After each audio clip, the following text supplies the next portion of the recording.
Well, hello everybody. I screwed up. Let's make sure my sound is on. I screwed up because I was 1,000,000% positive that I had created the link for this so that people could get notified. Anyway, let me see where we are here. That's where I want to be. I want to click the correct links.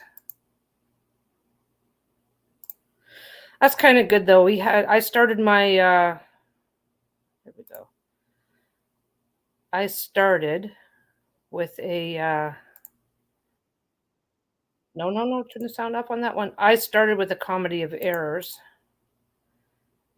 because about 5 minutes ago, Shayla decided that she needed to be outside right this second. That's it, right? That's it. I created a brand new group. I'm just gonna go ahead and do that. Well, that's cute.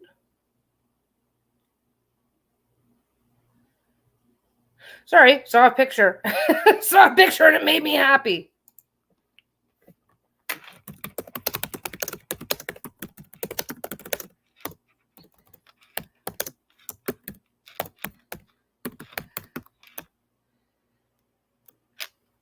No, I don't need to worry too much about that. Okay. Hi, Free Spirit. Hi, Gail. Hi, Tammy. Hi, Stevie. Yeah, I did not get a chance to. I did not create the live stream for notifications, so there were none. Now, am I gonna do this? No, I guess I'm not doing this. Is the sound okay? Because usually I have a microphone here and I didn't hook it up because I'm trying to juggle 4,000 things. Realize I didn't make a live stream. Yada yada yada yada yada. But anyway, what am I doing? Okay, good. Right back. La la la la la la la la la. Seriously, I'm gonna have to use Post-it notes.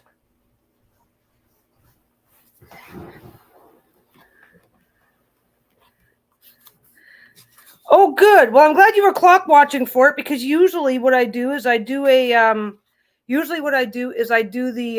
I get it all set up and then pick the date and do whatever so that people can get notified. And I didn't do it. And I thought I had. Oh, I need a pair of scissors. Be right back.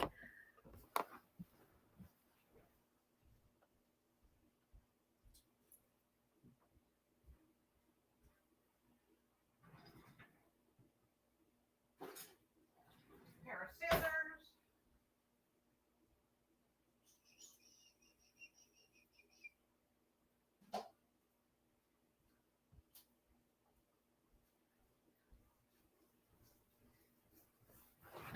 I'm back. Basically, life was totally fine. And then my dog decided about 15 minutes ago, which is perfect timing for me. It's like, oh, okay, perfect timing for me. And she decides I must go outside right this minute. Isn't that right, Sheila? Were you not my special little puppy a minute ago? So all the little things that I would have done to be prepared didn't get done because I was outside because she was pretending, mind you, that she was desperate to have a poop when all she really wanted to do was have a quick little pee and look around. Because she never even, she's like, oh my God, I have to go outside, freaking out, doing her little, there's things that they do, right? Yeah, we love her. So she got outside for a quick little pee. Life is good. She's happy. But my knee is bugging me today. No big deal. So I was like, I'm going to wear pajama pants. Because you got to, when it's bugging me, I have to keep the pressure off my kneecap, yada, yada, yada, yada. So I'm like, I'm just going to wear my jammy bottoms, regular top, whatever, right? And then it's like, okay, I'm going to do that. Then she's like, she's losing her fucking mind. So then I have to go get dressed, go outside, go get dressed, go outside. I threw on a pair of jeans, which is fine. Then I come back in and realize, oh, wait, I can't sit It's a long story, but when my knee is bugging me, things like jeans or whatever, when you bend your knee, put pressure and blah, blah, blah, blah, blah. So it's like, oh shit, no, I can't. I've either got to change back into my jammies or I got to change back into some shorts. So I had to go change again. Then I come over here and sit down and realize that I've done I did not schedule anything. So I'm like, ah, shit, now I've got to create the stream. Not a big deal, but it's already 2:01. And in the meantime, I never sat down. I want to do the draw today. Check it out. This is done. And it says swear things all over it. I'm super happy. Anyway, so I'm wearing shorts. Got my blanket so I can snuggle if I need to. It's not that. It's a kind of a nice sunny day outside. Anyway, so now while I was up, I grabbed a container and I still have not. Yeah, oh, this turned out really nice. Check this out. This is see how everything's much more wrinkly, puffy, textured. I don't know if you can tell. You can kind of tell on this one here. The way that everything is more textured. If that is when I was first making it on the live the other day, everything looked a lot flatter and smoother. So if you do not like this effect, the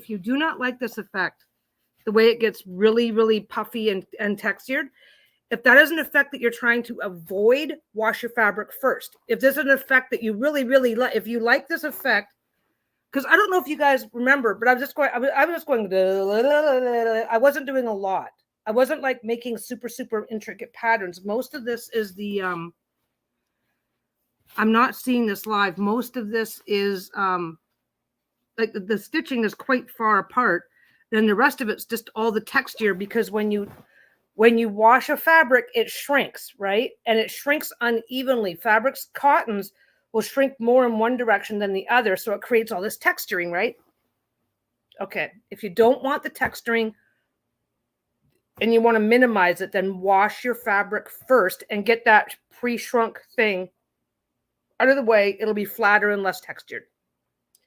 Okay, yeah, it's got the cozy texture, but some people don't like it. Some people are like, no, that's wrong. You can't, which is fine. I mean, if it's not the feature that you're going for, then yes, it's wrong. But if you love that feature, quilt, then wash. If you do not love that feature, wash, then quilt. And washing your fabric in advance, just remember to do a quick zigzag around all of your raw edges before you wash it. Okay, now we have this little guy for giveaway. And I said I was going to do the draw today. This is what my dog prevented me from doing today, because today's topic is all about the dinosaurs, which we're going to get into. But now I have to go back. Oh, no, I can do it from here. Now I have to go back. Come on. I am overthinking. I'm overthinking the clicks because I don't want to act. Yeah. Steven says, thank you for the tip. I prefer the texture, but that would bug Amelia. You're going to get a little bit of that texture to begin. You're going to get that little bit of that texture no matter what you do, but you will minimize it if you wash first. So where am I going? There we go.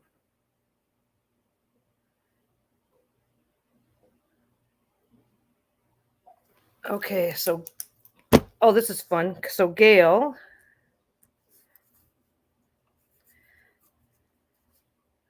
Bohemian Girl.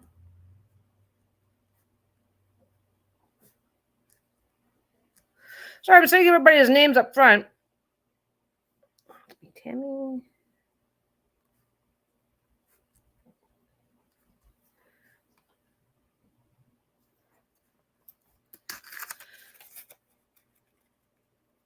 Tammy and Linda Dedman.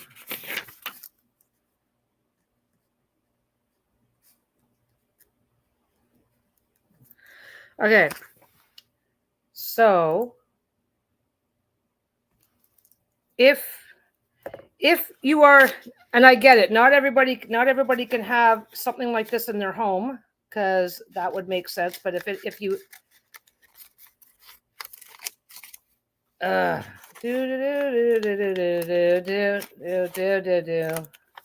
one,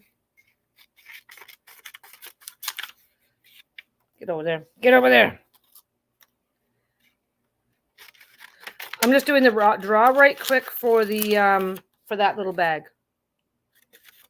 There's only 4 people in the draw, so you guys have got really good odds. Hi, Bohemian Girl. Yeah, I am catching up with myself. My dog decided at the last possible minute that she needed to go outside. So stuff that I found out that I hadn't prepared the live stream properly, so I had to set the whole thing up. It's not rocket science to set it up, but it adds a couple of minutes. Okay, that's blank. So I am literally just putting names in a container that you guys can't see. And I get it. The only 4. I get it. This is not something everybody can have in their house because of kids, because of personal preferences, because of whatever. Okay, don't fall out. Don't fall out. So who's the winner? Who's the winner? Who's the winner? And the winner is, it's me, Tammy. Tammy, you win the bag. You win the little bag. And that's something else I didn't get ready. And you're here right now, aren't you? Yes, you're here right now. So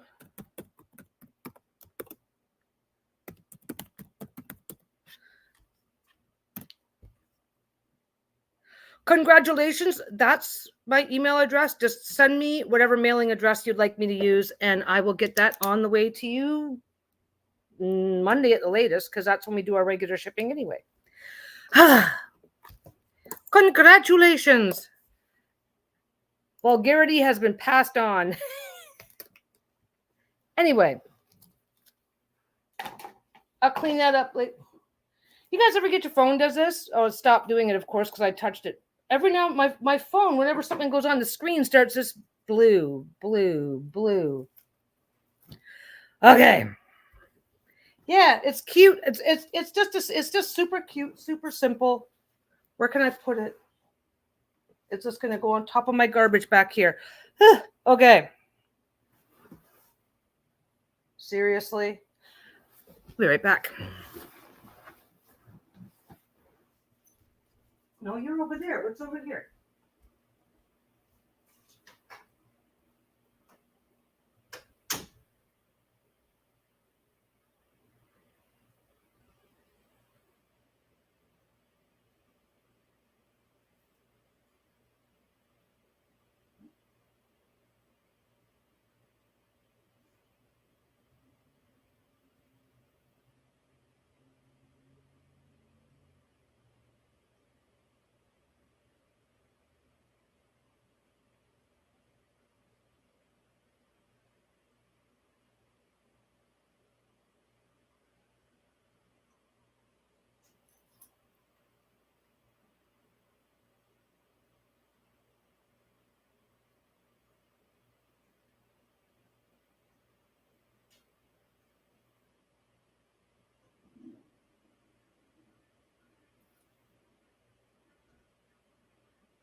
Oh my God. Okay. Dogs are taken care of. Crow is taken care of. Blanket is taken care of. Giveaway is taken care of. Is there any, the live stream has started.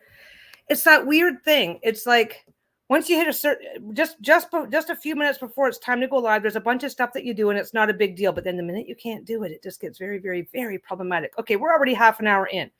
So I've got some stuff to share. Oh, no, I have to open the tabs first. I have to close that. My God, I still have like a bunch of stuff going in the background. Okay, cancel that. Go over here, close that. So unprepared. But then again, who's surprised?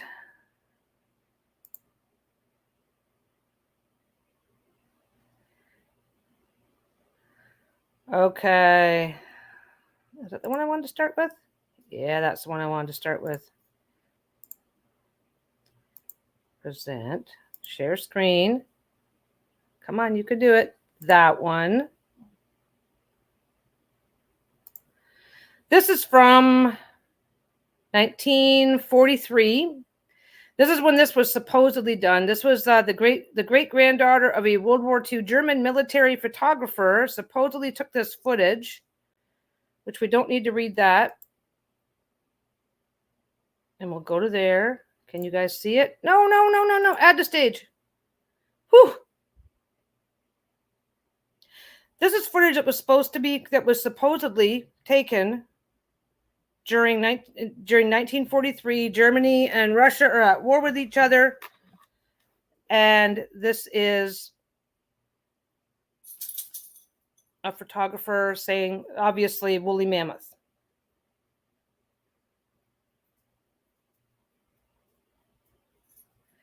And of course, because this was so long ago, it's impossible to know how old the footage really is, because the footage has been around for a long time. It's possible to know much. And I know a woolly mammoth isn't a dinosaur, but the reality is that is.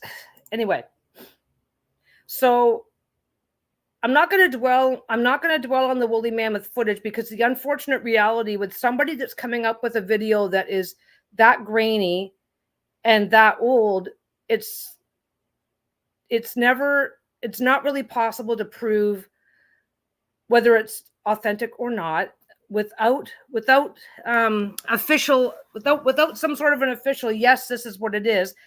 And with current techniques, with current filming techniques, it's really easy to fake a video like that because it's so grainy and whatnot. So we're going to start here with the coelacanths. Now, one of the interesting things is, one of the reasons why this is a really, really interesting topic to me about whether or not there are still living dinosaurs is because A, science says there are no living dinosaurs. And then they say, except for the coelacanth, the alligator, the crocodile, certain types of iguanas, chickens are the evolved ancestors of feathered dinosaurs. So they keep saying that dinosaurs no longer exist as a hard fact. And then they turn around and say, but here's a list of exceptions that pretty much leads back to every single dinosaur that ever existed. And it's like, the two cannot be true. And then the other thing that science really, really, really, really lives, the hill that they're willing to die on, is that the reason why the dinosaurs died out is because they cannot evolve. And then we have the chicken. The chicken is basically the closest of all the birds that exist right now. The chicken, the common chicken, has like the highest or the second highest percentage of DNA that's linked back to things like velociraptors. It's like, oh, how can all of these things be true at the same time when the first thing they tell you scientifically is dinosaurs do not exist? There are no living dinosaurs. So that's kind of why I thought it'd be because why are they saying that? This is the part that really, really makes me wonder, why are they so insistent that these things don't exist? So this is a coelacanth. I'm going to open up a second so I can leave that picture up. This is a coelacanth, which I think we've all heard of. Whenever the topic of dinosaurs still being alive, the coelacanth is pretty much the first thing that people talk about. I mean, it's even in Animal Crossing. So they are an ancient group of lobe-finned fish. They're closely related to lungfish and tetrapods. I'm just grabbing the information from Wikipedia. It's the quickest and easiest source. Well represented in both freshwater and marine fossils since the Devonian period. And that is 60.3 million years ago at the end of the preceding Silurian period at 419 million years ago. So basically, these things have been around. These things have been around more or less unchanged, with some. Well, they've changed, but they have been around since like 419 million years ago, is as far back as they've been found. So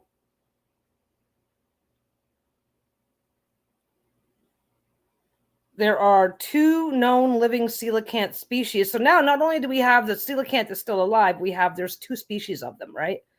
It's like, this makes no sense. This makes sense. It's like, oh, okay, so the coelacanth is an ocean fish. The coelacanth still survives as an ocean fish, basically not really changed, more or less the same as it was back then. And science has been saying since whatever, oh, they're extinct. Turns out that Comoro Islands are, let me see, they're off the southeastern coast of Africa, so near Madagascar. They've known about the coelacanth in that area for a very long time. The reason why it never came to anybody's attention, and I remember reading one of the original articles about this, the reason why, oh, hi, Trisha. Oh, don't worry about no, there was no notification, Trisha. I thought I had set it up in advance to get the notification, and it wasn't there. It just wasn't there. As a matter of fact, let me just see. Because I thought I even made the nope, I never made the graphic. I thought I had. I thought I'd set it up, and I never did. Anyway. Yeah. Not issues, just I forgot. I thought I'd done it. Well, no, I don't think I did it, or I would have had the graphic. Anyway, who knows?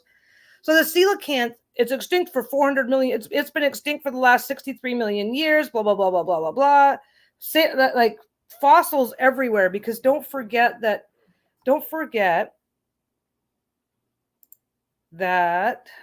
let me see.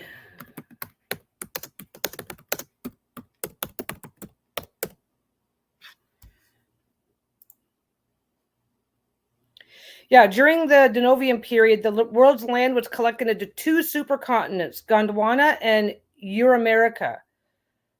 Let me see if I can get an image. Basically, during this period, large areas of North America were a shallow sea. Areas were underwater that are now above water, because that's where they find a lot of their fish fossils. They're finding a lot of, the salt flats, like the entire Mississippi Basin at one point was underwater. Now, obviously, being Canadian, I know the most about North American, but the same was true in other areas.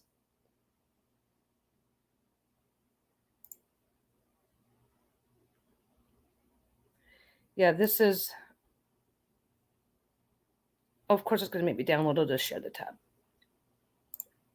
So that's kind of what they assumed that the Earth looked like, where you've got Southern Europe is here, most of it's underwater. South China is here, Australia's here, but yeah, so a lot of areas that are above water now were underwater then. So then when the Earth changes, we can get back to when the Earth changes happen. Obviously, any undersea fossils are now going to become above sea fossils. So they find coelacanths. Oh, I get to talk about dinosaurs a lot because of my job, but recently had a complaint made against me by a mom for teaching our kids about them. Apparently, Christians don't believe in them anymore. No, it's like, yeah, okay. If that's what you're going to complain about, then just don't come here.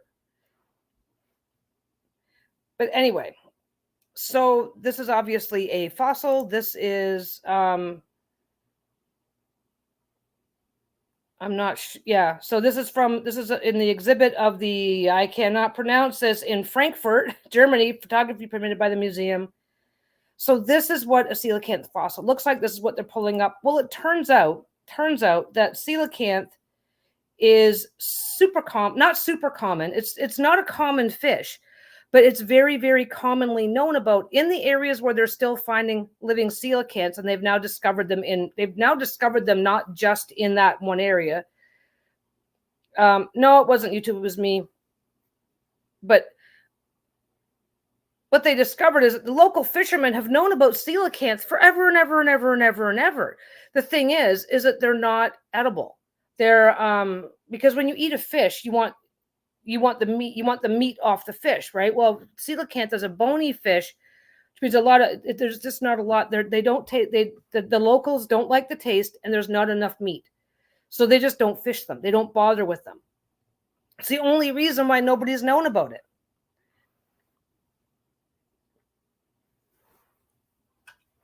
So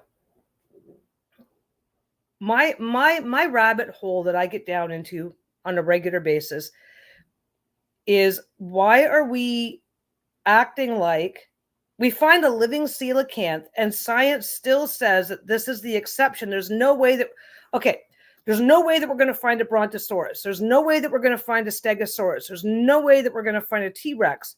And yet, again, back to that video that I showed you, there's video footage that I like to call myself a skeptical believer. Okay, I have no problem believing that there are still woolly mammoths alive and running around, because there's no reason for them not to be. The areas where woolly mammoths, and archaeology has discovered that woolly mammoths thrive in colder climates. Our colder climates are now northern Canada, northern Russia, and a few, are very. The number of countries that a mammoth could potentially be found in is extremely limited. Canada, Russia, Norway, Finland, Sweden. The northern areas of those. Greenland, unlikely, because Greenland's mostly an ice sheet with not enough space. So yeah, like we're not going to have a whole lot of situations where people in these northern regions are going to stumble across a mammoth. Like, I mean, huge areas of northern Canada just have no people living in them because it's just not viable. It makes no sense. If there is a population of woolly mammoths living in that area, we're not going to find them because we're just not there. We're not hanging out there. That's not where we go. And Russia, the taiga and Siberia are so vast that this could be the case. So there are areas in the Amazon jungle where it's possible that certain things are going to still, it's possible for us to find certain things that may still be alive. But the coelacanth was kind of like, I don't know what you want to call it, like not the Rosetta Stone, but kind of for archaeology. It's like, we just proved that you thought this was extinct for 30 million years because this fish is no longer showing, starting 64 million years ago, this fish stopped showing up in fossils. They can't find any fossils of coelacanth younger than 64 million years ago, but the fish itself is still alive. The fish itself is still alive. It's still there. It's still around. This makes, and I keep saying this makes no sense, but it makes no sense that archaeology has not addressed it. Why did they disappear from the fossil record when they're still clearly still alive, right? And the coelacanth, they have evolved and they have changed, just not in obvious ways. Like, of course, I'm probably not going to find it now that I'm looking for it, but the fossil record shows different sizes, slightly different, like trout.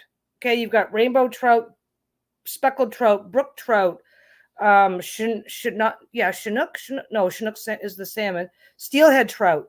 So we know that there was we know that there was a bunch of different types of coelacanth, and now there's only 2 left.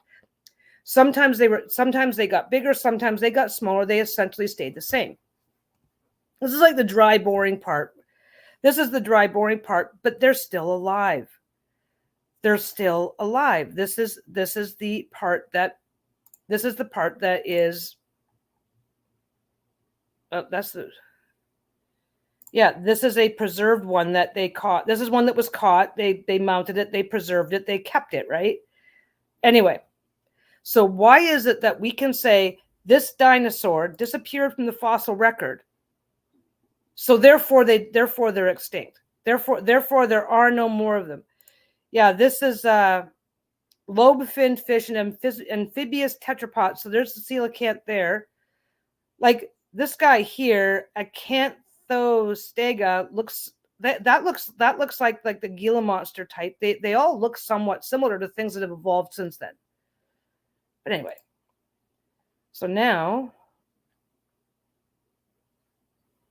yeah, this is the largest. So this coelacanth at one point could be, that's a human standing upright.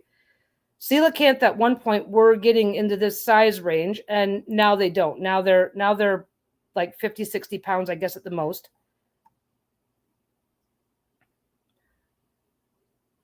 Yeah, this is a model showing what their coloration looks like when they're still alive, which I don't know. I'll agree to agree that that's what color they are. But they live in about 110 meters of water, and the locals don't want to eat them. That's the thing that matters. They live in about 110 meters of water. The locals don't want to eat them, and their current habitat is not in areas that are conducive to fossils being found. So, now where's the other one I want to move on to? That is the Coles Note hit and run version.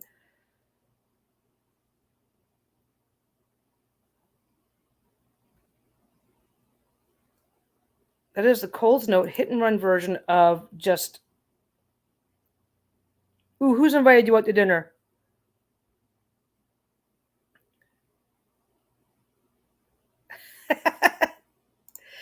Yeah, you know what? Christianity and archaeology, only one can be right, because lots of Christians are like, hey, there's plenty of room for this to exist because no man knows the mind of God. It says it right in the Bible over and over and over again. But when people believe something, the entire premise behind the Bible is to have faith without proof. And people, yeah. Oh, wait. Oh, well, have a wonderful Friday. Yeah, it looks like a giant axolotl, right? Okay. So now let's see if I can make sense of this.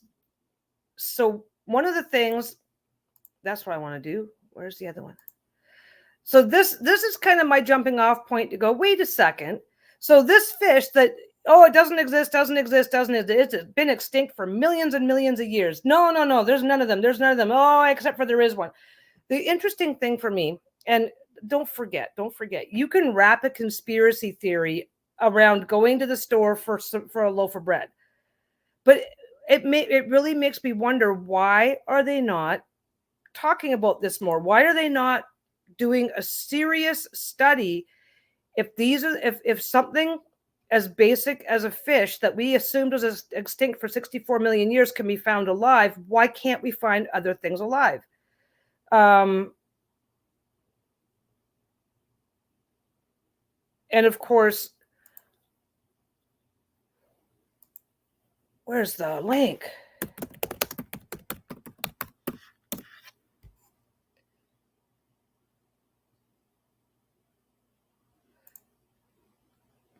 Yeah, are there any living dinosaurs? The non-avian dinosaur, part of the evolutionary tree, went extinct about 66 million years ago, likely due to a catastrophic event such as an asteroid impact, leaving no real dinosaurs alive today except for their bird descendants.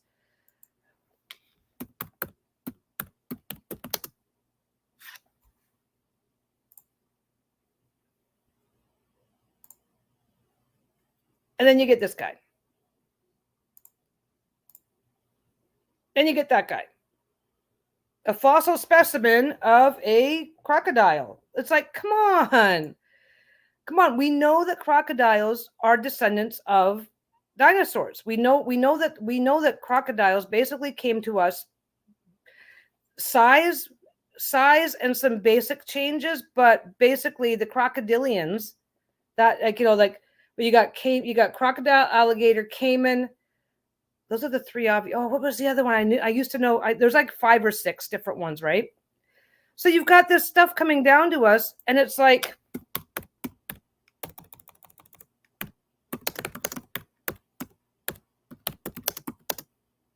is the crocodile a dinosaur?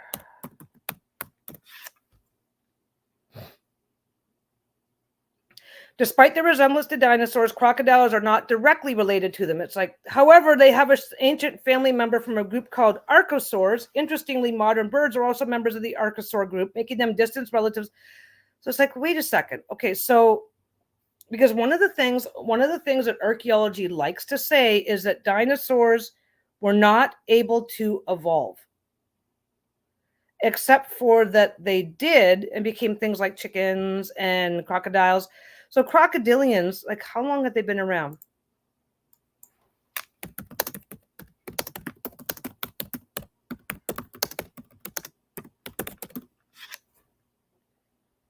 How long have crocodiles been around? 95 million years ago. So wait a second.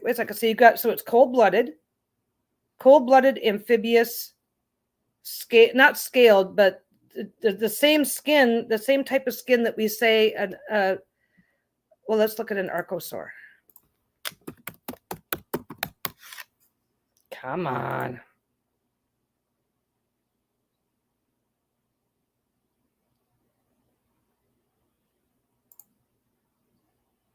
So dinosaurs are archosaurs, a larger group of reptiles. It's like, so this is a crocodiles, archosaurs are part of the archosaur lineage that includes dinosaurs and birds, as well as a number of other groups. So basically, they're direct descendants of dinosaurs. They're dinosaurs. Why? Hi, Jada. Yeah. I'm like, oh, you guys are probably hearing the thunka of me typing a lot. That's one of the reasons why I use the other microphone, is to keep that thunka from being it's not as bad if it's beside me instead of right here. So anyway. So we do have living dinosaurs. We have living dinosaurs. We have the descendants of living dinosaurs. And yet, oh, no, there are no dinosaurs alive today. The crocodile is a descendant of an archosaur, but they're not a dinosaur. It's like, well, wait a second. Like, yeah, I get it. My kid is a descendant of me, but they're not me, but they're still a human, right? So we've got direct descendants of, because they evolved, they adapted, and we don't. And the one thing that science says way too often about dinosaurs is that, okay, the meteorite, a meteor explosion killed off the dinosaurs. That's reasonable. That an abrupt catastrophic change in the environment like that would do it, right? And that's fine. But the idea that nothing that we don't approve of survived. Oh, we don't approve of the idea of T-Rex surviving, so we will not discuss this. We will not discuss the idea of a T-Rex surviving, period, and stop. It's like, well, we've got crocodiles. We have animals that were, we have fossil remains of animals that were virtually indistinguishable from a modern crocodile that you say are dinosaurs, but they're not. Makes no sense. Modern day crocodiles are descended from prehistoric alligators such as, I can't pronounce it, Deinonychus.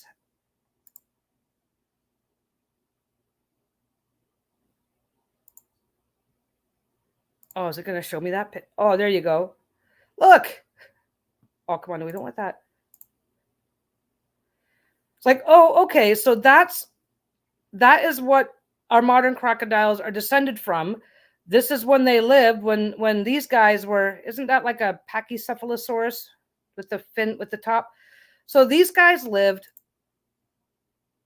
I mean, and obviously this isn't a photograph, but this is a depiction showing approximately when they would have lived, but they're not dinosaurs. They ate dinosaurs, but they weren't dinosaurs themselves. Yeah, even all the lizards here in Florida are some aspect of dinosaurs. This is the thing. It's like, so archaeology is going, no. Dinosaurs, when the abrupt earth changes came, dinosaurs could not adapt, therefore they all died. And then they said, let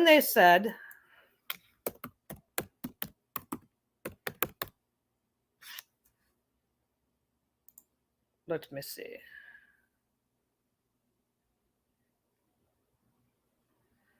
Oh, I gotta save that page. Okay.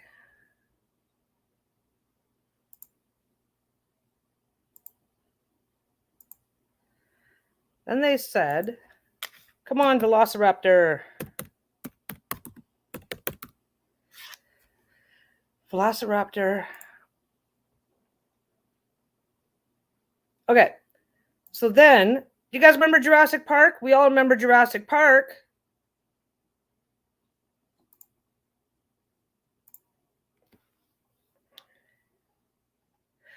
When Jurassic Park was made, come on. Okay, so this is not going to be the most. When Jurassic Park was made, this is what we thought of a Velociraptor looked like. Right? This is what a Velociraptor looked like in Jurassic Park. Crocodilian is a word. It just refers to the crocodile family tree. I think alligators and crocodiles are both on it, and anything else that looks like a I don't want to. I always want to look it up first to make sure. I have this thing. Lisa calls it my trivia brain. I pick up little bits of trivia really super easy, but don't ask me. I can very rarely remember where I got it from. This is why I say, oh, I heard this, but it might not be true. Because if I pick up a piece of trivia and happen to remember it, it might not actually, if you mention something to me that I think is a really cool fact, but it turns out that you were mistaken or you were shitting me or whatever, and I just didn't realize it. And it's like, oh, this guy told me this. Well, I don't very often remember where I hear it from because I've just got so much trivia. I've got all the trivia mashed in there that I've got no room for the backup stuff. But anyway, crocodilian, I believe, is referring to anything that's in that family. So crocodiles, alligators, the whole works. Anyway, this is what we thought a Velociraptor looked like. And that was when did Jurassic Park come out? Jurassic Park is what, like 30 years old, 40 years old? God, I'm old. I'm fucking old. Okay.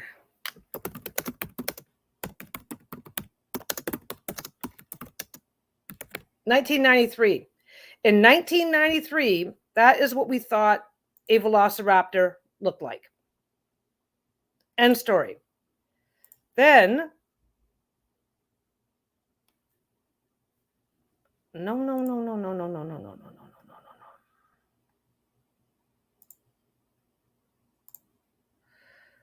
Oh, come on. I hate when they do that.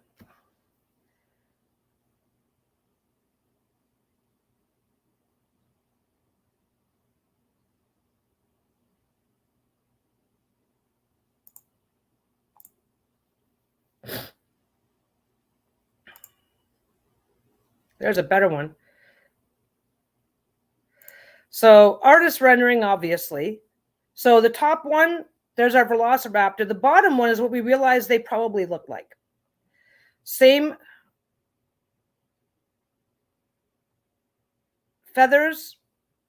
Obviously, two different artists. They're not going to do the exact same thing, but they found out that Velociraptors had feathers. In 2015, is that what they say it was? Yeah, Jurassic World came out. There we go.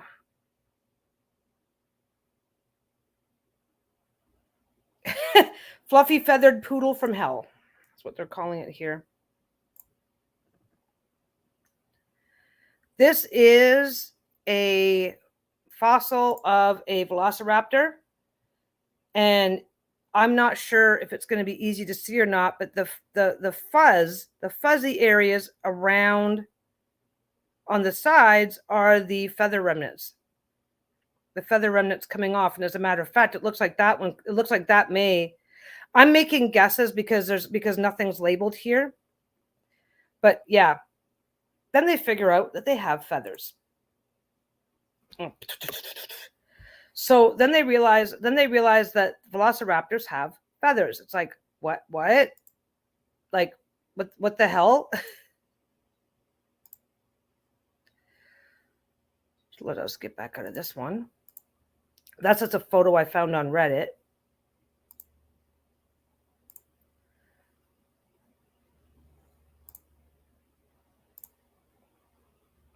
That is, yeah, that's not, the National Geographic has a nice one, but you can't,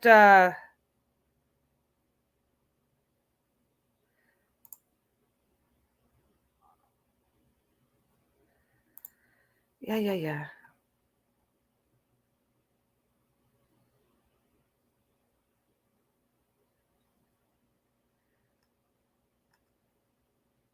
Oh, I just had it too.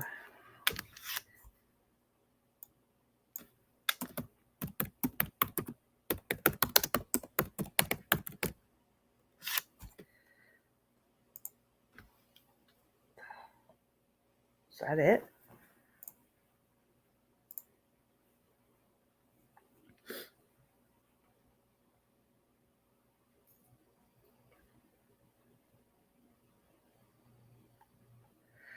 It's not a very big graphic. Come on, you can do it. Can you do it? There it is. Okay. So basically,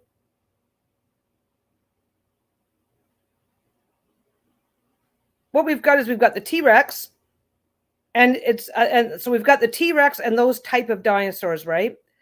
Then they evolved. Then they got smaller and quicker and evolved into Compsognathos, then Ornithio something.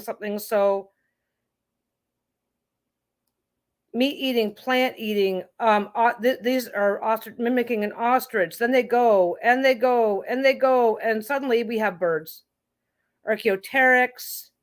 I can't pronounce any of the other ones. To modern birds. It's like there's a leap in logic that says here. There's a leap in logic that says here why, and like I said, the conspiracy theory minded. Why are we being told that dinosaurs are extinct, but they evolved, but they're extinct, but they don't exist anymore, but they're extinct, but dinosaurs don't evolve? Why? This is getting very confusing, and I get it. Archaeology kind of got realizing in 2015 the discovery that the Velociraptor actually had proto feathers put the entire field of archaeology on its head, because it's like, well, that means they evolved. That means they could have evolved. Oh yeah, I would have a pet dinosaur. I would have a pet dinosaur in a heartbeat. But we seem to have, yeah, we're not old, we're gracefully wiser. We seem to have, there seems to be this thing. But now we're gonna get into. Oh wait, that's not what I want to see. No, yeah. Oh, I don't need to do that one yet. I saved a link. I did not do a lot of research. I will just confuse myself.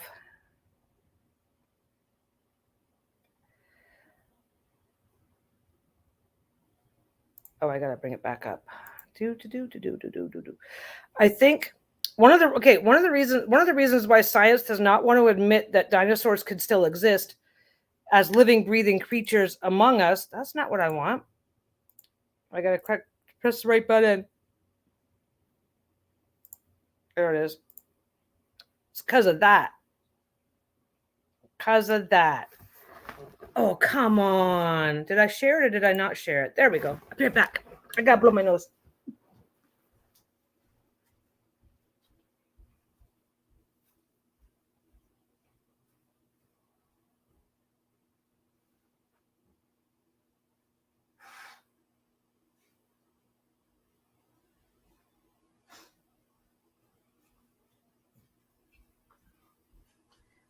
And open a window.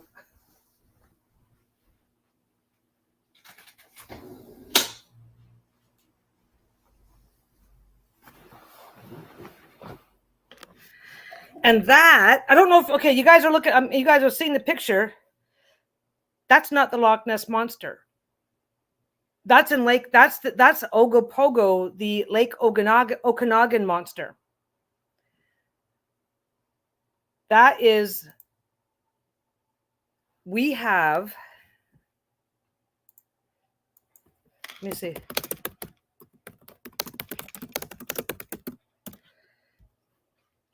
Famous lake monsters: Loch Ness Monster, Beast of Busco, Turtobusco, a snapping turtle that weighed 500 pounds and was the size of a dinner table. Okay, let me see what we've got here. We've got Champ.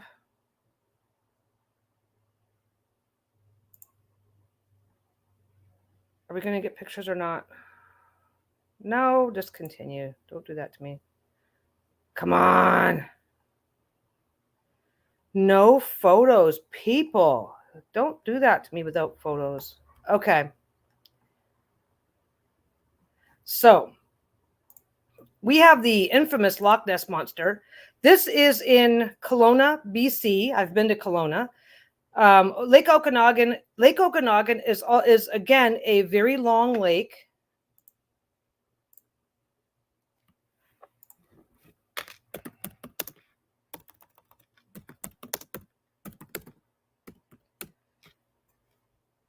Okanagan Lake, Lake Okanagan. There it is. Just going to show you the map right quick. So Lake Okanagan is a big, long lake that starts here and goes all the way down. And a monster that looks very much like the Loch Ness Monster has been spotted in Lake Okanagan for years. For years. So let me see what we've got here.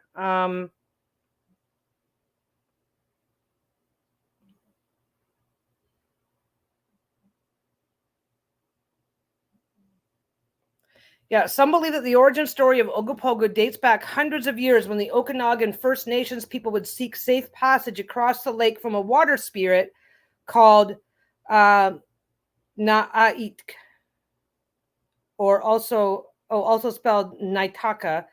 The spirit demanded a sacrifice, so anytime anyone wanted to venture onto the lake, they'd have to bring a chicken or some other small animal to kill and drop into the lake.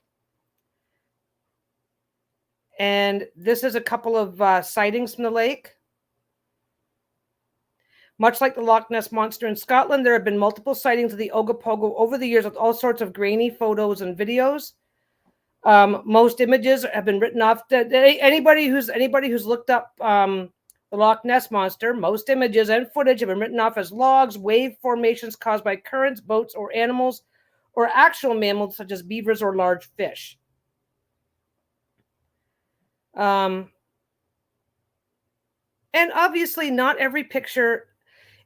My personal theory is that even if 99% of what's coming out is hoaxes, there's still a 1% that's not accounted for. Lake Okanagan has had myths and legends surrounding it coming from the native tribes going back hundreds of years. And yeah, there's been numerous hunts to prove the existence of Ogopogo.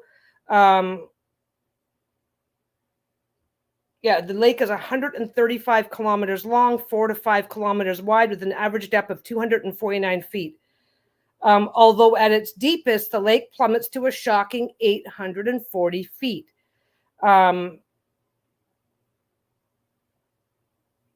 Which is,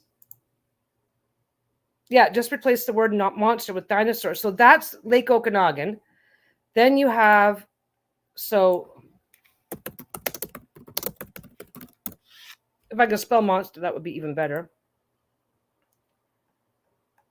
Oh, there's only the one picture.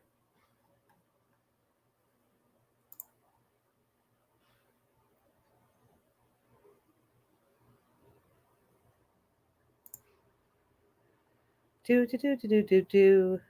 Yeah, whatever. Okay.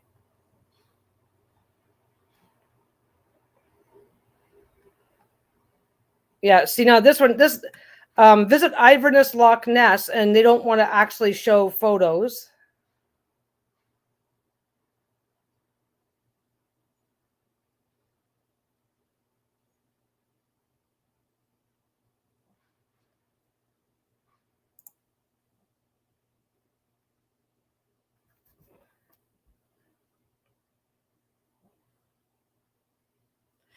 Yep. So here's something interesting. Birth of a Legend. This it's not gonna let me bring it up any, or is it? There we go. So that is a 1,500-year-old carvings of this unidentified animal made by the ancient inhabitants of the Scottish Highlands some 1,500 years ago are the earliest evidence that Loch Ness harbors a strange aquatic creature. So it's like, yeah, when the Romans first came to northern Scotland in the 1st century, they found the highlands occupied by fierce tattoo-covered tribes they called the Picts, or painted people. From the carved standing stones still found in the region around Loch Ness, it is clear the Picts were fascinated by animals and careful to render them with great fidelity. Clearly, like making sure that you knew that there's between a dog and a cow. They weren't just stylized. All the animals depicted on the Pictish stones are lifelike and easily recognizable, all but one. Like, what is that, right? It's got a long snout. It's got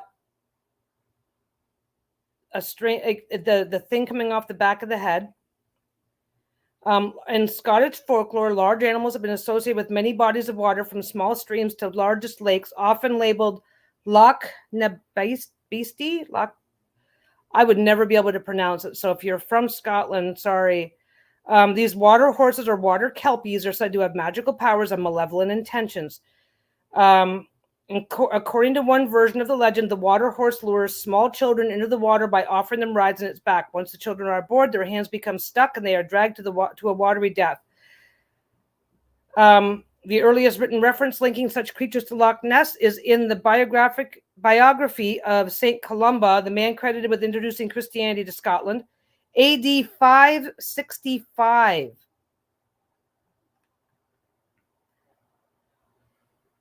565. No. Yeah, I'm sorry, Stevie. We know. Okay. Yeah, Stevie is Scottish. So I'm just gonna murder your language, your accent, and your culture. And for that I will apologize. But it's okay. Yeah. Yes. There's another lovely Scotsman person that's not necessarily watching this, but in Lisa's group, who also gets a giggle whenever we try to pronounce Scottish things. But it's okay. It's okay. Oh, well, thank you. Thank you. She's just telling me that, so I'll feel better about myself, because we know I'm murdering it. But anyway, okay. So the really interesting thing is, so Scotland is one particular geographic area. So now let's come back to Canada. So this entire area here has reports of a monster. Now, the interesting thing about Loch Ness is a long, narrow lake, which means that if something is happening just up and around the bend, you're not going to see it. You have a much more limited. If you're standing at the beach looking out over an ocean, you're going to see a lot more than if you're standing on a lake. The other side is not that far away. You can still see the other shore, but everything bent. The whole thing is like bending and twisting. So you've got a much more limited field of vision. You do not stand there at the beach up here. You do not go to the beach in Vernon and see down the lake all the way to Kelowna. You just see you just see, like if you're standing up here in the park, you're not going to see much. You're not going to stop doing that. You're not going to see much past here. You're not going to see up around the corner and up in the lake. So basically, if something's in the water, you're not going to see it. And also, don't forget, we have no idea. So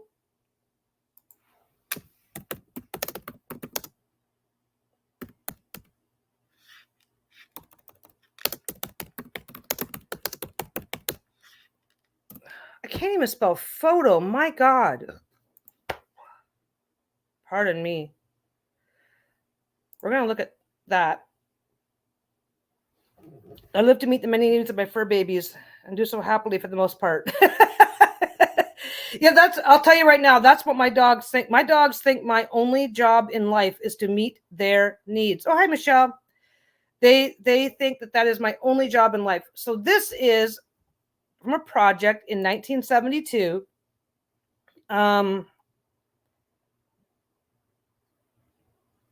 This is the flipper photo. So this area here is the body of something. This is the flipper of something. And this was taken in Loch Ness in 1972 when a very large project was put together using it was a type of sonar, and I forget just what it was, not as sophisticated as anything we have now. And they literally lined up boats from one shore to the other and went down the loch looking for stuff, right? Now, this particular radar that they were using could only go so deep. And there's areas of Loch Ness, and I forget what the deepest portion of Loch Ness is, but going hundreds of feet and going below the ability of this radar to penetrate and pick up any useful information. 1972, right? This is what they found in Loch Ness, which, you know, they just said that was like, oh, that's weird, but that doesn't mean anything. So yeah, the flipper photos in 1972, they couldn't laugh them off. They could not. Yeah, this is showing them with their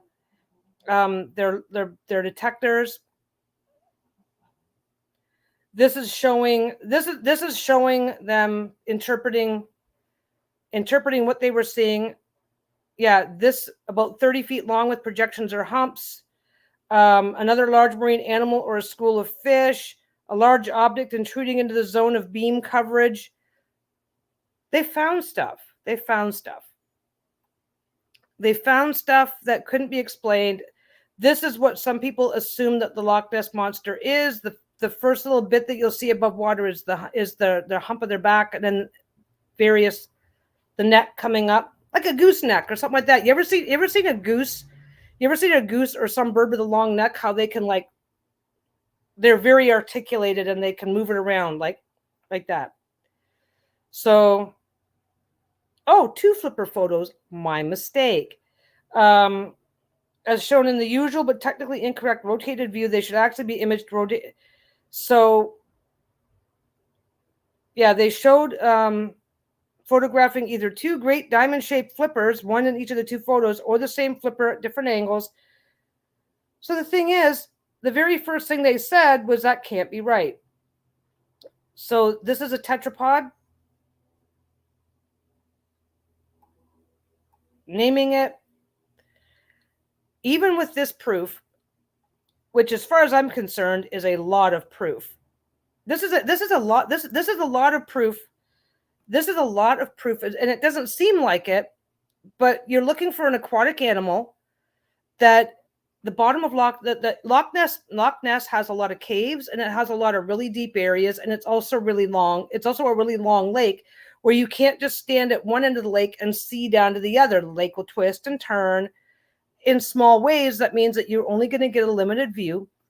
And if you're standing a mile away and you see something come up and out of the water, you don't know what it is. You don't know if it's, oh, a big fish just jumped. Oh, there's a log in the water. You don't know. People, you can look at something and not recognize it for what it is. I was fishing with my dad, my uncle, whatever, right? I got my hook caught on a log. And this log, and as I was going like this, because hopefully if you pull hard enough, your stuff will break loose, right? And we realize that the boat is moving towards the log, right? That's fine. So we're like, oh, ha, let's see how close we can get. We're doing this. I'm pulling and we're going. All of a sudden, total slack. The line goes the other direction, snap. Something probably a, the fuck are they called now? A pike. Probably a pike. A very large fish with teeth. A pike in that particular lake, pike could weigh 30, 40, whatever pounds, right? So it's like what we realized was happening. I thought I was hooked on a log. If I'd have just cut my line and been on my way, I hooked a log. But what I'd actually hooked was a very large fish that is known for its fighting ability. I had hooked this very, very large fish. And so when it got tired of trying to fight me, it just went in the other direction and snapped the line and swam away. And this was just, let me see if I can get in. Oh my God. This is a relevant story.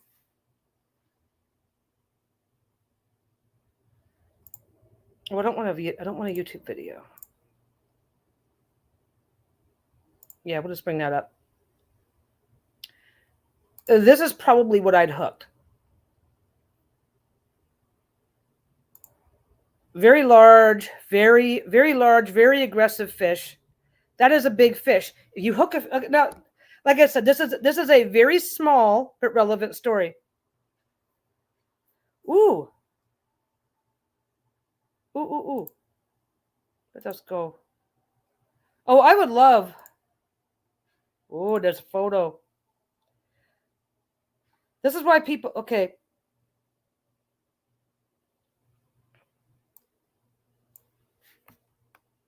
You should have just put it in the group, in the thing. Let me see. I'm just gonna. So this is what so Stevie just sent me a photo. This is why people are theorizing that Nessie was really an elephant, that the original pic was taken. There was a traveling circus on the banks of Loch Ness, and people are thinking that the photo managed to get a photo of an elephant swimming. Ah, okay.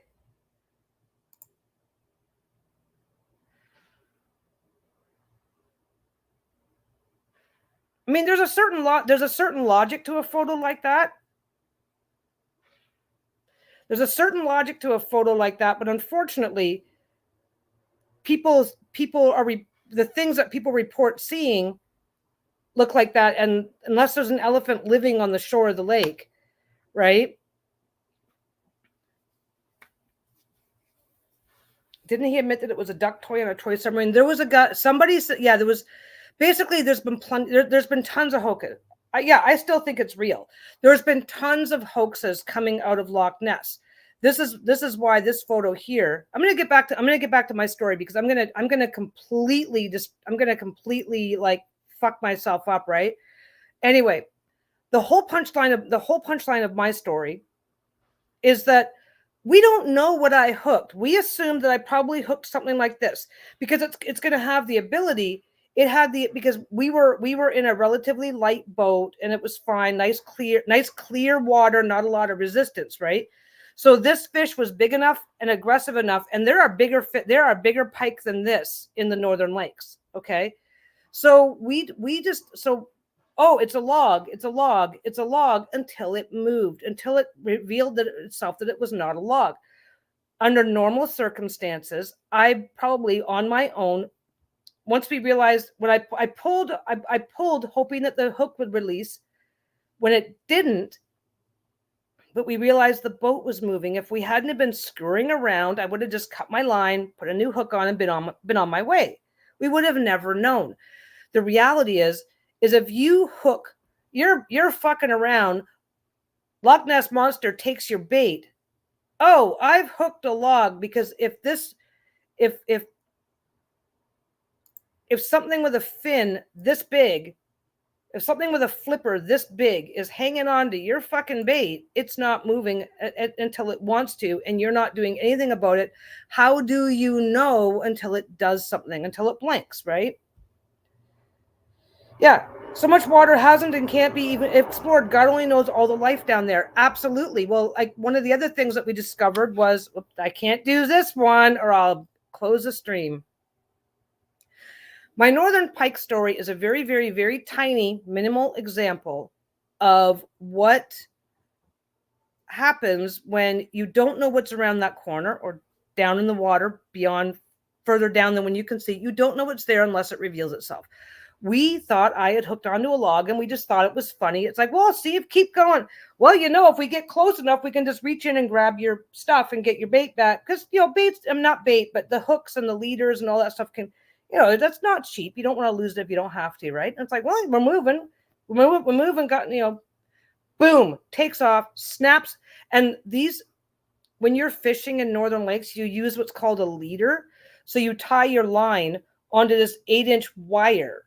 8 to 18-inch wire, so that if a fish like that cat bites it, it doesn't just bite your line. This thing bit through everything, it just tore it all up. Anyway, that's my fishing story, because welcome to Dinosaurs. As a matter of fact,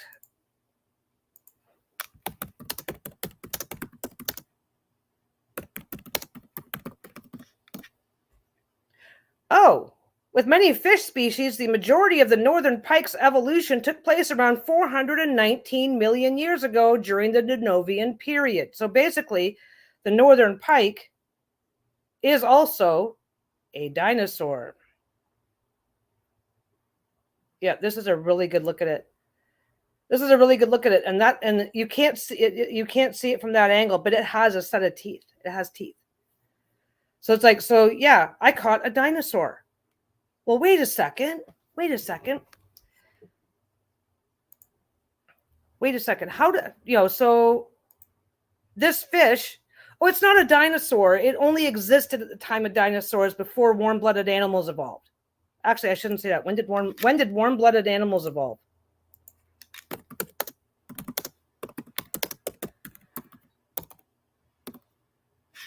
Well, there you go, right there. About 233 million years ago. So basically, the northern pike has existed longer than warm-blooded animals, because the northern pike have been around for 419 million years ago. Warm-blooded animals, non-human, have been, warm-bloodedness first arose in mammal ancestors likely around 223 million years ago in the late Triassic. Okay. 20 million years later than previously thought. Okay. So, thus and therefore. Let me see if I can find. Let me see if I can find the other stuff I'm looking for.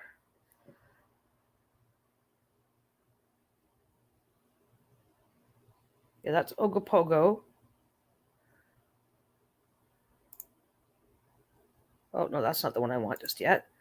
Let me see. Let me see where else I'm at.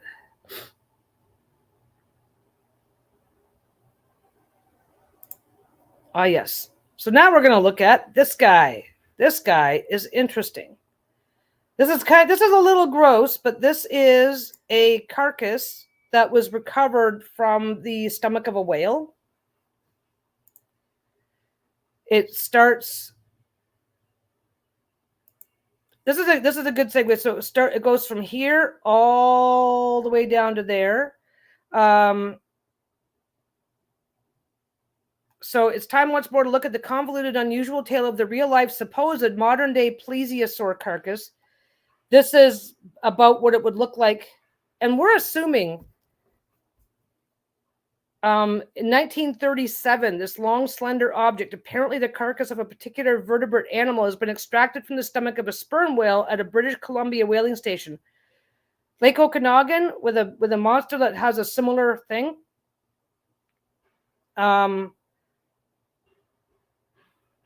So Cadborosaurus. Cadborosaurus is a critter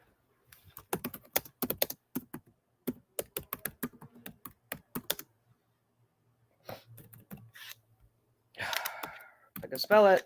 There we go. Yeah, Cadborosaurus, nicknamed Caddy by journalist Archie Wells, is a sea serpent in the folklore of regions of the Pacific coast of North America. Its name is derived from Cadboro Bay in Greater Victoria, BC. Let me see. Can I find a map? So basically, that really, really weird photo. One thing that happens in the water, though, this is the interesting thing. One thing that happens in the water. Oh, this is a good photo. One thing that happens in the water, if something dies in the water, other sea creatures will come along. You'll see that. You can see this if you have an aquarium, you can see the exact same thing. The first thing that happens is they remove the extremities. Oh, it didn't go back to where I wanted.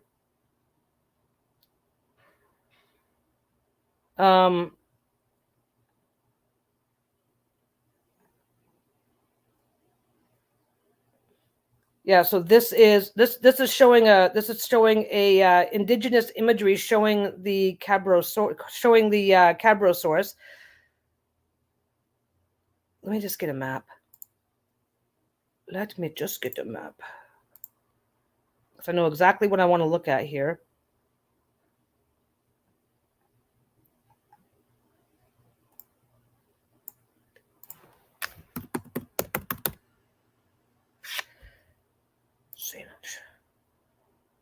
Is that where it is? Okay. So this here, let me switch over. This is where Oh yeah, the sheephead fish. They have human-like teeth. Yeah, they are creepy. They are creepy. Yeah, they also have this weird stone behind their. They have this weird stone on either side of their head. That my dad, whenever he would catch a sheephead, every now and again he'd pop out the stones for us, and we would like literally play with them. They were like stones. It was weird. But anyway, this gets really weird. Okay, the map that I'm showing you right now. This is Cadborough Bay. The sightings of the Cadborosaurus, which is very much like a Loch Ness monster, but ocean going. This is kind of where it became famous from, right? Cadborough Bay is here. Cadborosaurus has been spotted. So this is British Columbia. Cadborosaurus have been spotted by native populations going back however long, all the way through this, right? All the way through this area here. Remember that lake I showed you where the Ogopogo is? It's over here. So when you go over here, so you've got the saltwater Cadborosaurus here, and then you've got the freshwater Ogopogo here. This is not a coincidence. And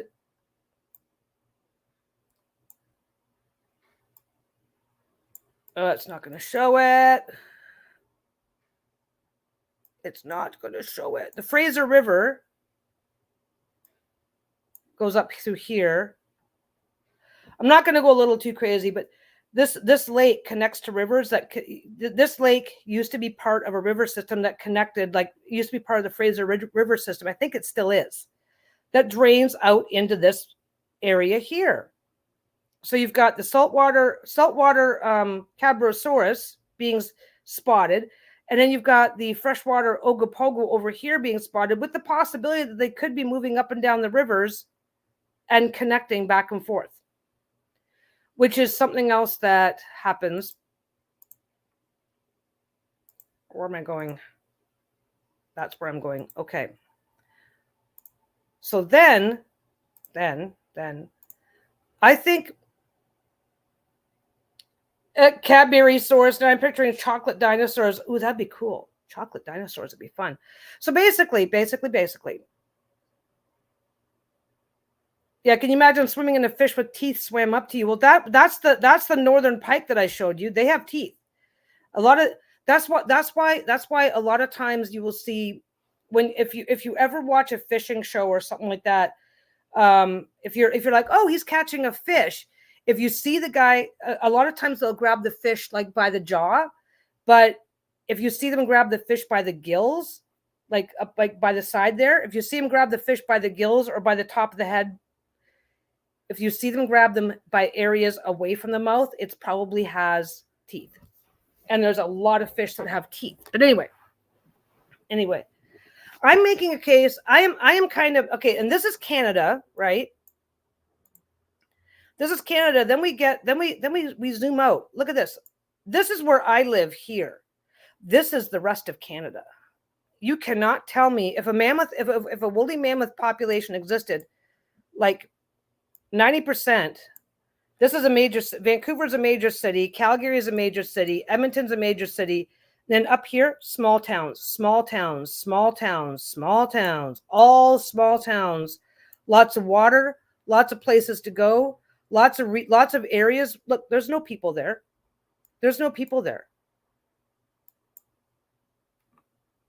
Anything that's living in there, we could have an entire population of woolly mammoths and other creatures that have been existing for hundreds of millions of years. That, I mean, obviously it's cold, so they have to be cold tolerant, but they did a thing.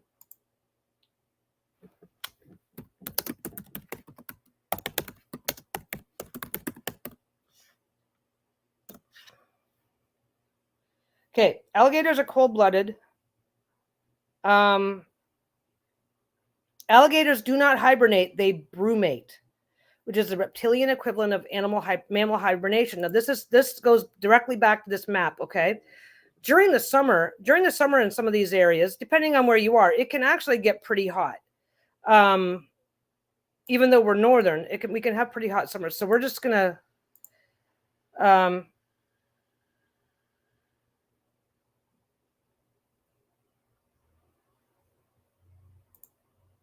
Yeah, here we go. We're going to watch this video. Come on. No. Stop. Seriously? Is it already stopped? There we go. Stop. Okay. We're going to share this tab. We're going to watch this video. This is an alligator brumating. This to me is kind of really important. Now, what's going on here is this little pond is frozen over. The pond is frozen, which means in order for the pond to freeze, the water in it has to be extremely cold. Okay. Alligators, like all dinosaurs, are air breathers. This is how this alligator is going to survive freezing. He's brumating. He's got his nose stuck above the ice. His nose is stuck. He's got his nose. Yep, this is brumating. This is what I'm showing right now, Jada. So everything's frozen. He's got just his nose stuck above the water, while everything else is just underneath the water. So he can still breathe at an extremely reduced rate. There's a commercial now. That's what they do. That is. Oh, come on. We don't want to watch that. That is what they do. There's another one. Oh, this is an even better one. This is what they do. It's like, well, wait a second. I did do the giveaway. Tammy won it. So this is called brumating. They're still alive. They're not hibernating. They're so cold that their bodies are basically shutting down because they're cold-blooded. So they stick their noses above, because there is still going to be like we're talking like, I'm going to have to go. This is my trivia brain. So if I'm getting the details wrong, we're going to have to forgive me for it. They still breathe. 18 degrees Fahrenheit, which is 18 degrees Fahrenheit is 10 below 0 Celsius, I think. 32 degrees Fahrenheit is when water freezes. So this gator decided to brumate. He stuck his nose up so that, oh, okay, you have a great weekend, Linda. He stuck his nose up so that he can still breathe and maintain his basic functions. 1 breath a day, 2 heartbeats an hour, if that, dum, dum, until it warms up. We have the same thing here. We do our little ponds do freeze over here. Turtles. Let's look this up. Snapping. Where are turtles found in Canada? They are related to. Are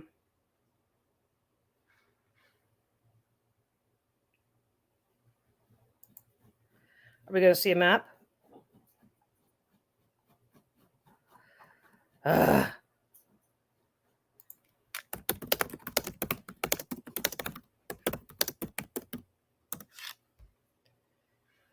Northern turtle map.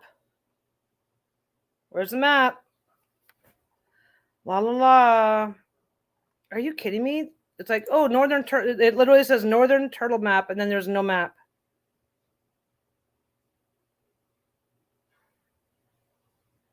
Oh, northern map turtle. La la la la la la la. Okay. My family is.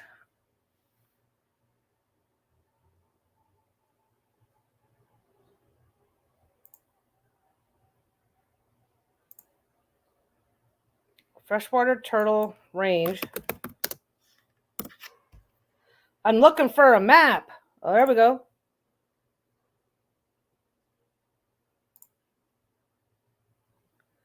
There's the map.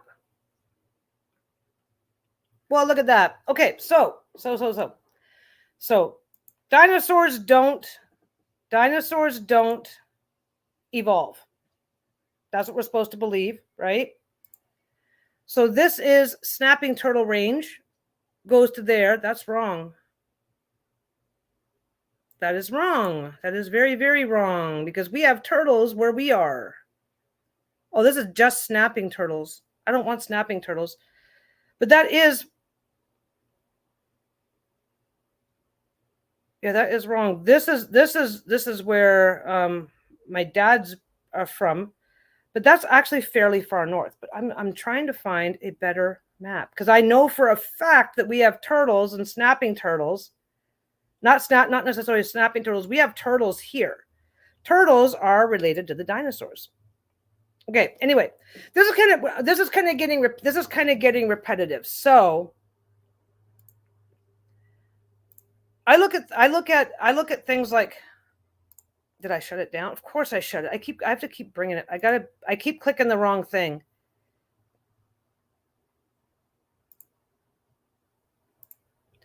I keep seeing stuff like this. And it's like, well, wait a second. If alligators could evolve to do this, why would not a northern family why as the earth conditions change, because we've got fossils all over. We've got dinosaur fossils all over Alberta. Alberta's a pretty cold province. So why is it impossible? So it's like we have all these fossils here. Okay. There's a punchline. I'm kind of going in circles right now. There's a punchline. We've already got more than enough evidence that crocodiles, turtles, things that are related to dinosaurs have evolved, even though they say they didn't evolve. Oh, they didn't evolve. They can't keep up. We know that they can survive cold snaps. We know that there's things that they can do to survive the cold weather. There's also like some turtles literally bury themselves like 3 or 4 feet down under the ground to live through the winter.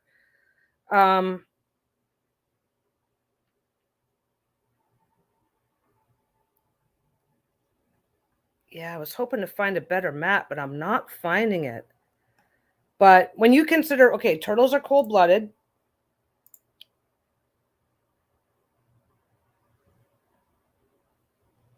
There was just a map. There it is. This is a little bit better. Okay, I'm going to share this tab. This doesn't look like that. You're going to look at this and you're going to go, that's not very far north. But the purple there, when you get the purple here, I don't want that one anymore. I don't want no fucking snapping. This purple area here, temperatures routinely get down to minus 40. Now, minus 40 Celsius and minus 40 Fahrenheit are the same. Temperatures routinely get down to minus 40 here and here. This whole area, most of this area, I'm from Southern Ontario. I'm from like the bottom of this little triangle here. Minus 40 once or twice a season. No problem. Happens all the time, right? So this is some of the harshest weather in Canada. And we find turtles. We find things we find cold-blooded things. Snakes. We find snakes. Snakes are cold-blooded. We find them all over the place. We find snakes really far north. Yep, I've seen videos of fish being completely frozen in freezers that still come back to life in a pool of water. Goldfish, if you have an outdoor goldfish pond here in Canada, you just fucking leave it. You leave it, it freezes over, and then you come back in the spring, and sometimes these fish are completely encased, as long as you're not disturbing them. Okay. So basically, dinosaurs only lived in hot temperate areas. Well, we know that's false. Dinosaurs survived ice ages where basically the ice pretty much reached the equator. Dinosaurs did evolve and did survive all sorts of weather conditions that we know happened. Archaeology says this happened, but the dinosaurs didn't survive. Did certain species die out? Sure, absolutely. We cannot have, like, there are more species of dinosaurs that existed than our archaeology has found. There's like a jellyfish. A jellyfish is just jellyfish have been around for a really, really, really long time, and yet they're literally jelly. Like, they don't leave behind much in the way of fossils, right? Okay, so now I'm gonna go. Now that I've beaten it to death with a whole bunch of, I think I've made a really strong case for we already know that dinosaurs still exist. Period, because we know that fish like the coelacanth, crocodiles, alligators, we know the Komodo dragon, like, my God,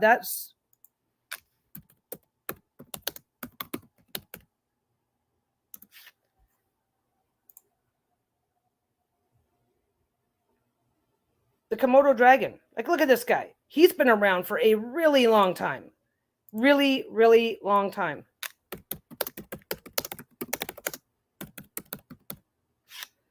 How long has the Komodo dragon existed? Well, here's an evolutionary chart. Yeah, the ad block was staying on. There you go. Sorry, I bitch.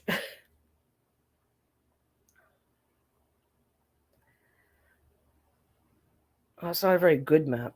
Oh, that's why. Let's see. Nope, that's not why. They're not very good maps.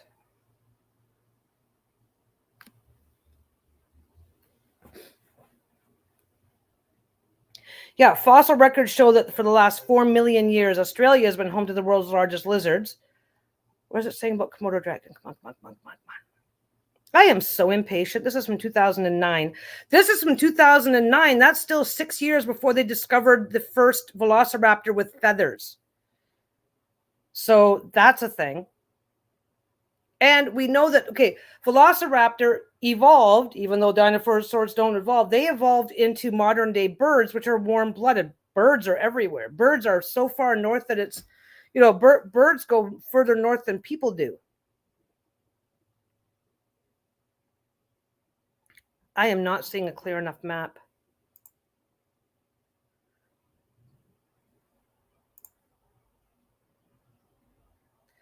Komodo dragon has been around for a very, very long time. They are big. They are like, doesn't this remind you? Doesn't this remind you, like this photo here, doesn't it remind you of some of the photos they show of dinosaurs fighting? They're highly venomous lizards that have a prehistoric appearance and are a source of numerous legends in Chinese folklore and religion. They used to be all over the place.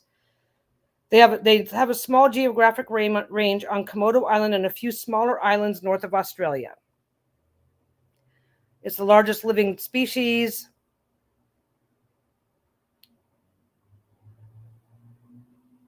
We're not going to get a whole lot more. They're found on the Indonesian island of Komodo Flores, Padar, Rinca, Gilimotag. Anyway, this is probably very much what this.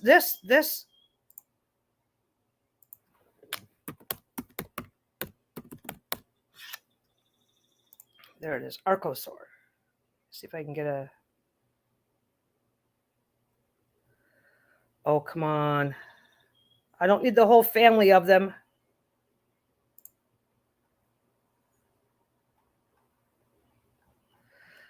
I'm not getting it. Okay, basically, they look very similar to pictures of archosaurs that I've seen, which developed into dinosaurs, developed into modern birds. There you go. That's a Triassic. This is a Triassic archosaur. Still get out of there. No. This is a Triassic archosaur. This is a Komodo dragon. We have, and they kind of look like mini Godzillas. Yeah, you don't want to be around those ever. If they bite, they get a huge percentage of their hunting comes from biting something and then just waiting for it to die, because the toxins in their mouths are so they're venomous they produce a venom to begin with, and the bacteria in their mouth is so fucking toxic. It's crazy. Like anything that you get, animals that get bit by a Komodo dragon don't survive. So yeah, so you're going back and forth. It's like, well, wait a second. So this is a Triassic archosaur, which is a precursor to all the other things. This evolved into all the other things. This is one of the first dinosaurs. And then you've got that. And like, I mean, I'm sorry, you cannot tell me that there's not a more direct thing. Like, look at them. Look at them. Okay. So other dinosaurs. So we've got the water dinosaurs. We've got the Lake Champlain monster.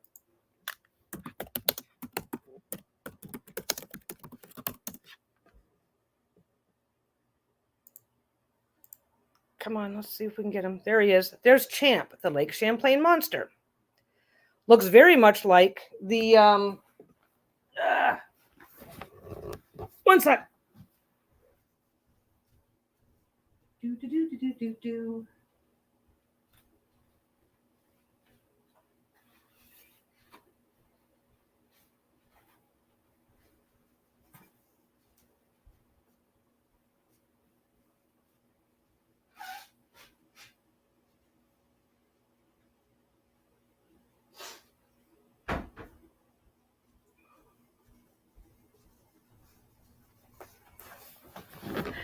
I try to be conscientious. I don't know if conscientious is the right word, but if I don't get up and blow my nose whenever I feel that little tickle, eventually I'll start sneezing. And if anybody's ever heard me sneeze in the background of one of Lisa's videos, yeah, I'm like, anyway, that's Lake Champlain in Ontario. It's like this shit is everywhere, and we're like, we don't want to admit. And it's like, I really wonder. I wonder, is it just professional? Is it just is it professional suicide to say dinosaurs still exist? Is that why they don't want to take it seriously? Like, I mean, I'm sorry, but a Komodo dragon and an archosaur, based on, we've seen the actual Komodo dragon. Most renderings, most depictions of early archosaurs, we're not talking later, we're talking early, are like nearly identical. It's like, and you don't scrape DNA off of a bone sample. So you have to go, but dinosaurs died out. The dinosaurs died out. It's like, what is the conspiracy? I think there is a conspiracy. Now, like I said, conspiracy is but the minute you say there is a conspiracy, you think really, you think in huge, grandiose terms. It could just be that professionally, like the idea of UFOs, it's the same thing.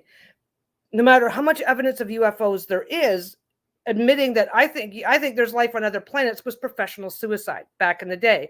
Now it's being taken a little bit more seriously. This might be the only conspiracy at play here. There could be archaeologists and researchers that are going, oh yeah, there's dinosaurs around, and sooner or later we're going to find something that we can't deny. Sooner or later we're going to find a living velociraptor that we can't pretend doesn't exist, or something. And it could, the only conspiracy could be the professional suicide thing of it. And I like the term professional suicide, because we already know, based on the proof of other previous past conspiracies that have, back in the day when so-and-so said this, he was laughed out of the room. Like Tesla was laughed out of a lot of rooms. Tesla was laughed out of a lot of environments. Oh, you don't know what you're talking about. You can't be right. Oh, and now we're finding out he's right?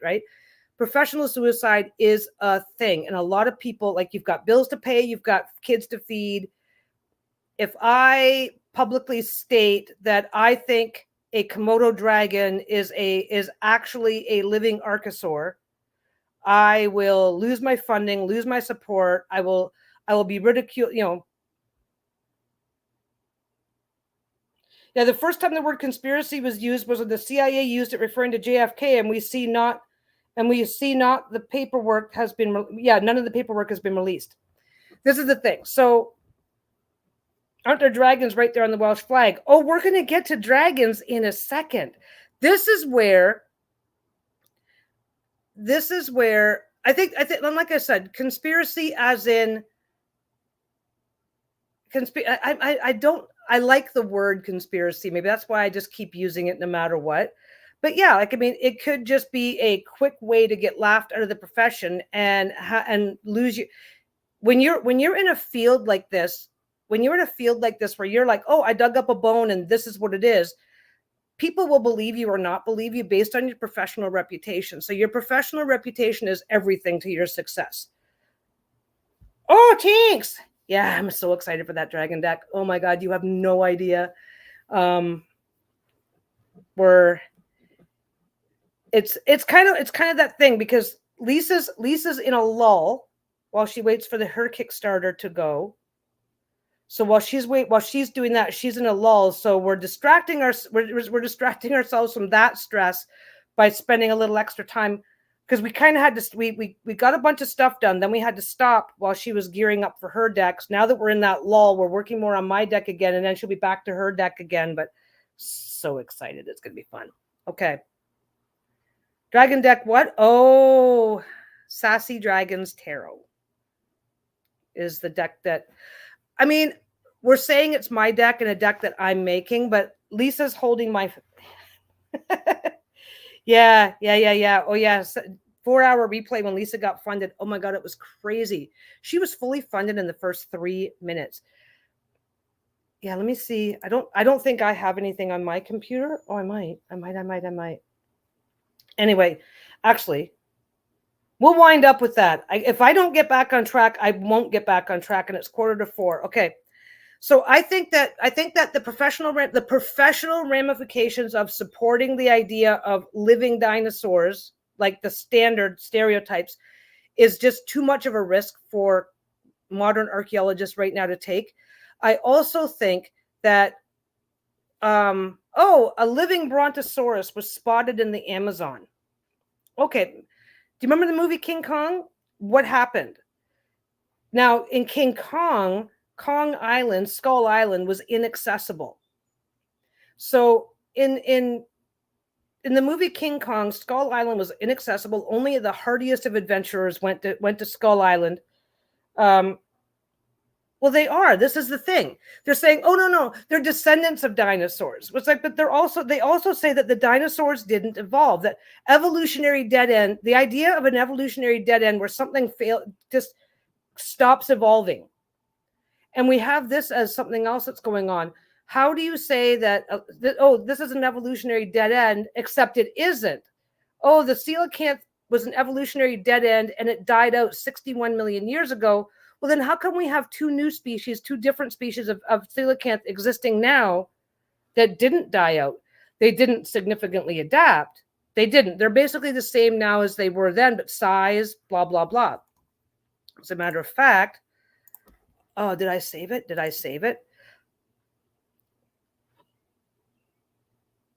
Let us go.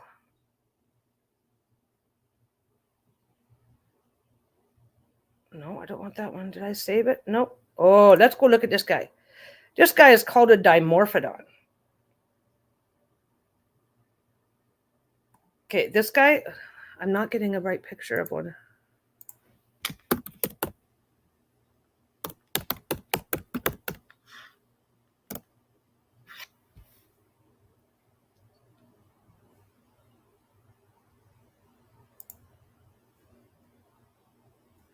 Nope. Okay. Oh, yeah. Okay.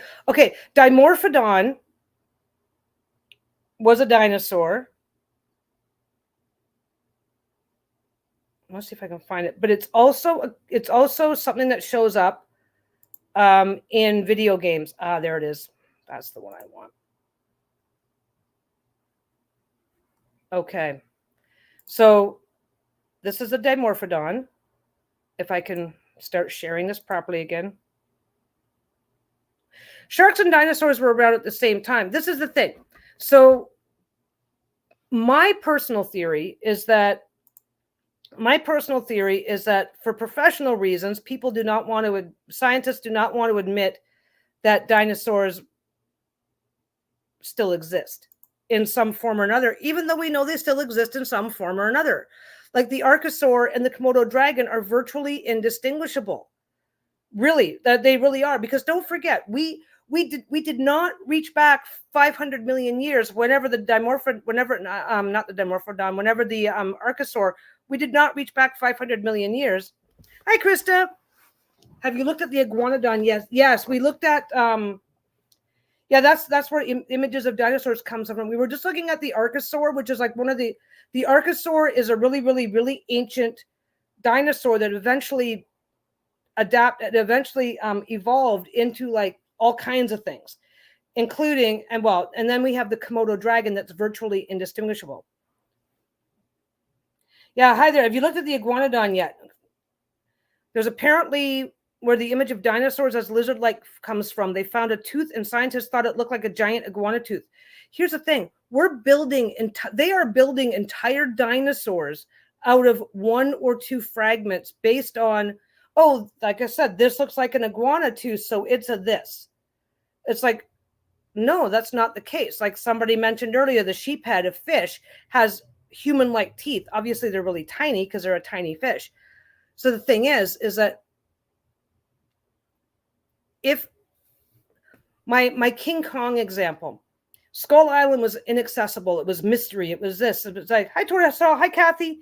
So, oh, don't worry, Trisha. We're getting there. So, in the fiction, in the very, very fictional story of King Kong, Skull Island was inaccessible, and only the bravest adventurers can get there. Now, imagine King Kong imagine King Kong or a T-Rex or a Brontosaurus is spotted and confirmed in the middle of the Amazon rainforest. That's not inaccessible. That is a gold rush. That is millions of people rushing. They will tear apart. If we were to discover a living, breathing, confirmed dinosaur, the classic Jurassic Park style dinosaur, we would tear apart the fucking world just to get to it. We would. So there may be entire populations of dinosaurs that are being protected by their governments just to keep people out. There is a, and I can't find reference to it because I remember seeing a picture. There was a group of people in the Congo in Africa who reported seeing a they reported seeing a triceratops, not the very classic stereotypical like big giant horns, but with the frill. There's more than one type of triceratops. Reported seeing one of those, and they were freaking out, and the locals are going, oh yeah, there's not very many of them, but yeah, and the locals are like, yeah, why are you freaking out? It's just and then whatever they called it. And there was a couple of, and these are always grainy pictures because those types of expeditions happened in the age of 35 millimeter film, right? I once read a children's book about dinosaur image construction as an art form. It was fascinating. It does seem like a lot of heavy approximation since, like you said, it's just based off parts, which is the interesting thing. So we're going to look at Dimorphodon here. Oh, that's the wrong page. That's the page. So Dimorphodon was a flying dinosaur.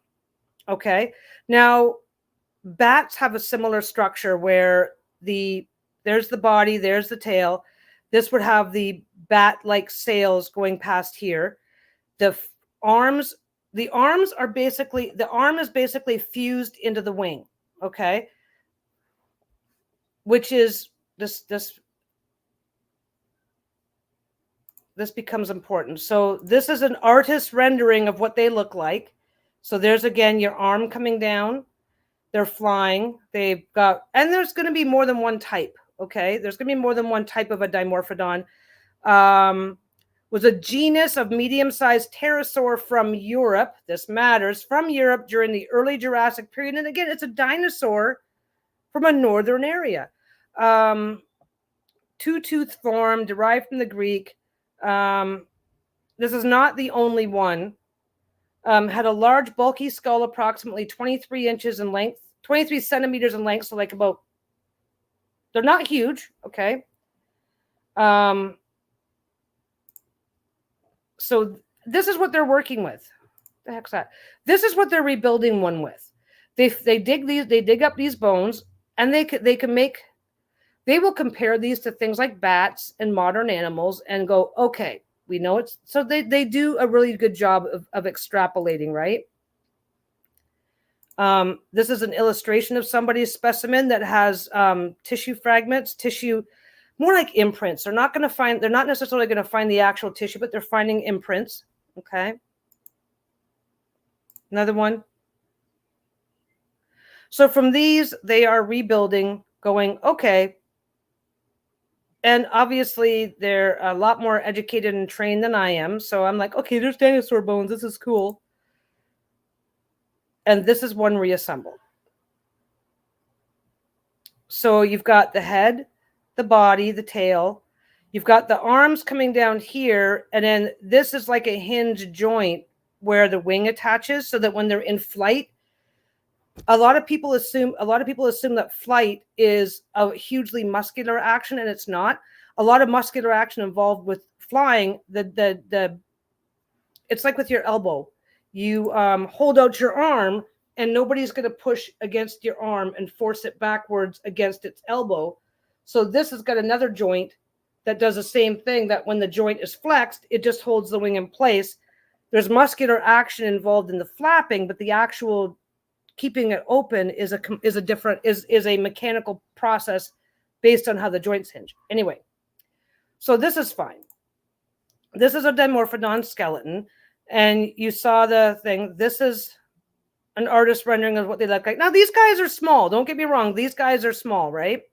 This is an artist rendering of what they look like because they take the bones and they go, this is what it must have looked like, right? Well, this is the video game rendering using the same idea. And you can see it. You can see it right here. This is the one I just showed you from Wikipedia. These ones here, those are dragons. Those are representations of what we would call a modern dragon. And like I said, this is video game stuff, which is fine. Wait, what's this one? Yeah, Dinosaur Database, Jurassic Park Wiki, Jurassic World Evolution Wiki. Thing is that, yeah, there's more Dimorphodon. Thing is that when you, the heck is that? Oh, okay. I was hearing something outside, and it's like, what the heck is that?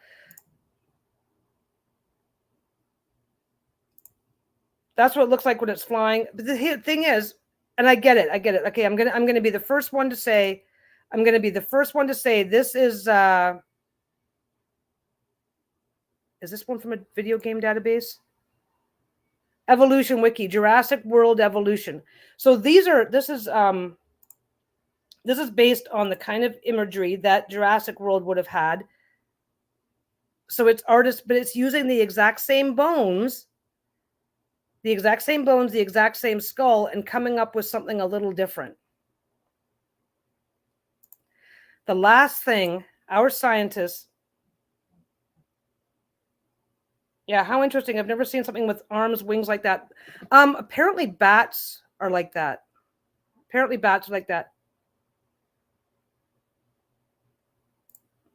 Yeah, Corey Parsons says, had to step away, but back now. We have talked about how hippo skulls look different than they appear with fat and muscles and skin. This is the thing. This is like absolutely the thing. It's like the assumption. We are making guesses. This is a pterodactyl.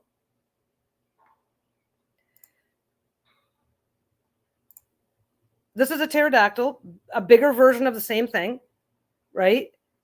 And this is a little bit more dragonized. This is a little bit more bird-eye. This is more of a parrot face, parrot beak type face.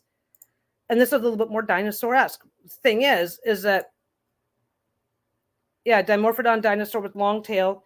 It's a 3D model. So Dimorphodon is the genus that all the flying things came from. But the thing is that it's a quadruped. It has 4 legs. This spike. Let me see if I can find a bat skeleton.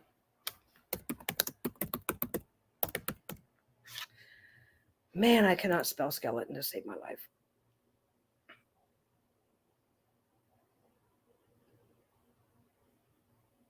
Okay.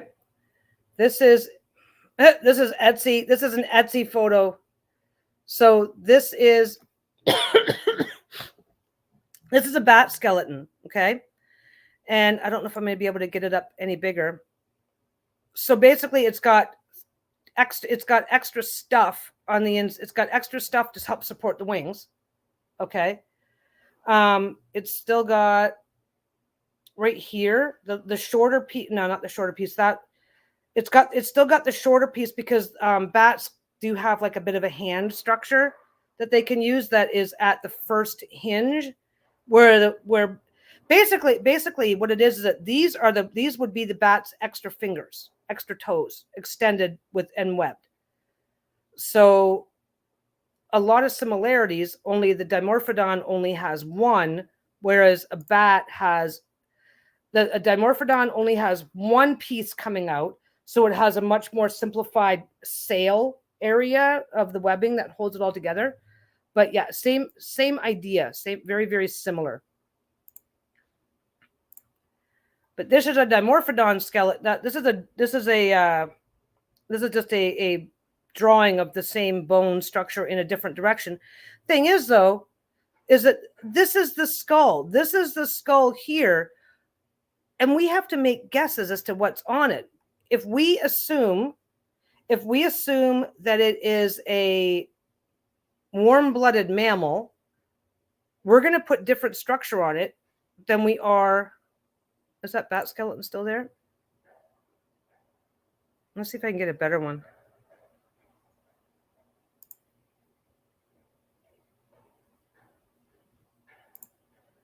Yeah, like look at this. Come on, get up there. Okay. That's the bat skeleton. That is the bat skeleton, and it's not drastically different from the other one. So we changed the features. We changed the features somewhat because like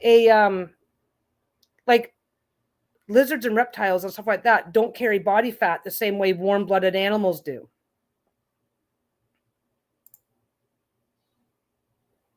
Yeah.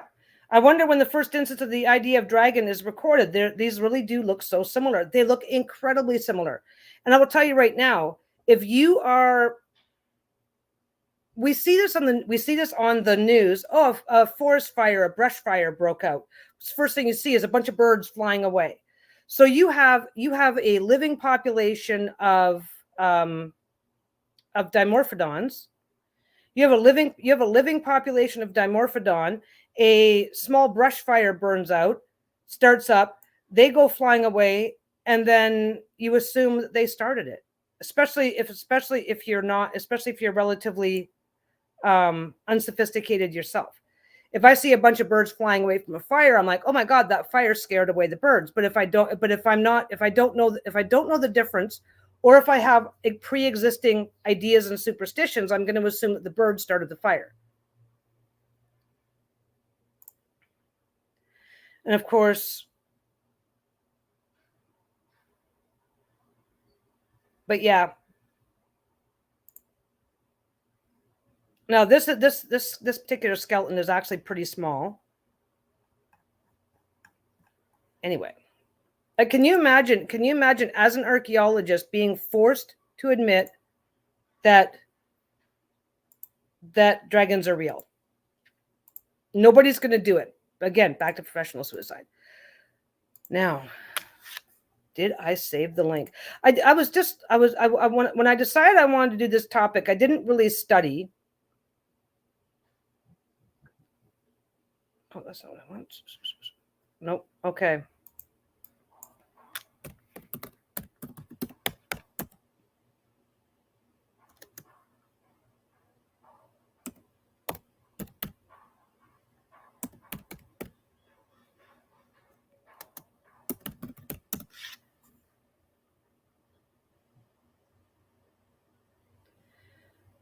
Could a pterodactyl survive? Oh, of course, it's a video.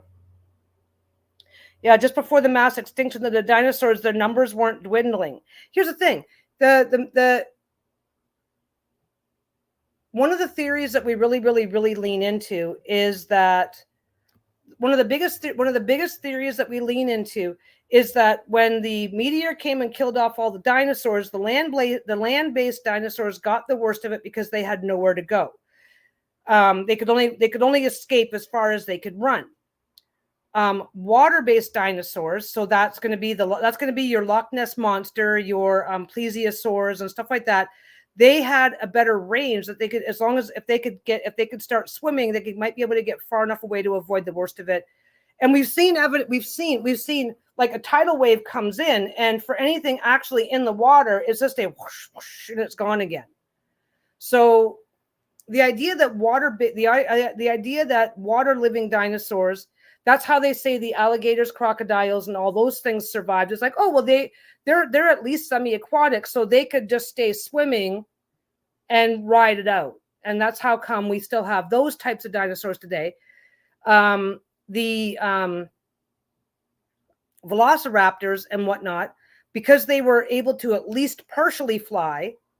This matters. Because they were able to at least partially fly, they were able to like get up and soar and get away from all this stuff and then when it came to competing for food afterwards, because don't forget, no matter what kind of disaster, there's always going to be some survivors. So it's like, okay, well, after the initial catastrophe, anything that could increase its range by flying or soaring, or whatever, had a better chance of survival. So they eventually evolved into chickens, which apparently DNA samples have shown a progression. Okay.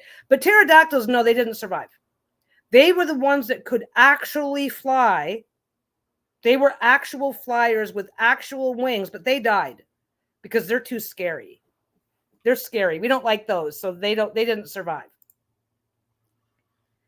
It's like, oh, okay. And of course, when you're looking this stuff up, they almost always say,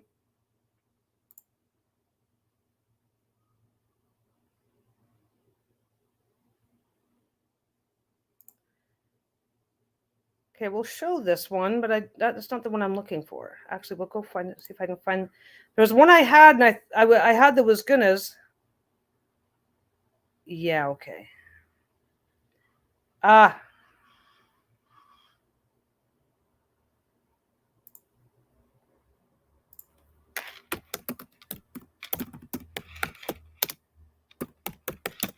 This is what I want. Okay, so legend or lie, the tomb. Now, don't forget, in North America, we have the Thunderbird, which is the Thunderbird is like in northern, and in the southern, like Mexico region, we have the Quetzalcoatl, a flying serpent. Okay. I am just going to see. Is this going to take me anywhere that I want to see? So then we have this kind of shit showing up in. I've already turned everything back off again, didn't I? Yeah, dragon carvings in Mongolia in 4500 BC. Oh, yeah. Just hang on for a second, Trish. I'm just getting that up. That's what I was just off looking for a minute ago.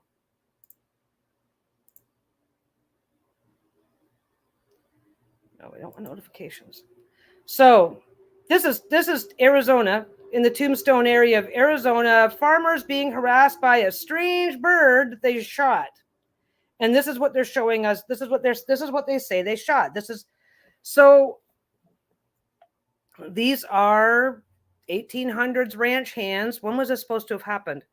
April 26, 1890. The Tombstone Epitaph published an incredible article of 6 gunslingers shooting the Tombstone Thunderbird right out of the sky. 126 years later, the legend lives on.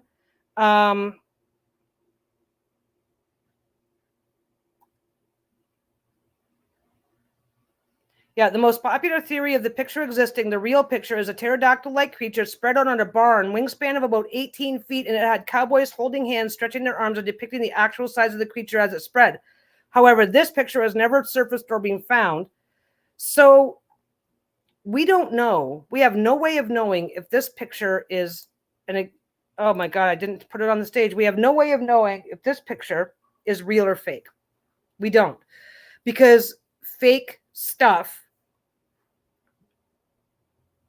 if this picture was taken in 1890, it was probably real. We have no way to definitively prove when this picture was taken. Articles about two themes were really, really common throughout the West. Articles of giant birds like this and articles of giants. Is this picture a hoax? Don't know. Have no idea. No idea, and not really any way to know. There's another one. Yeah, faked 1860 to 1940 era photos. The unfortunate problem that we're looking at is that it's possible to fake this type of photo is easy to fake, and there's a market for it.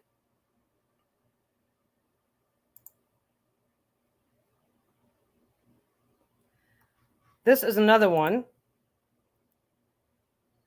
This is another one of Civil War era soldier, verified genuine images of a modern pterosaur.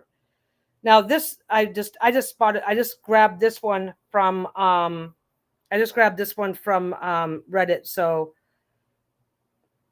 declaration by Clifford Pava, missile defense physicist, and Jonathan David Whitcomb, cryptozoology author.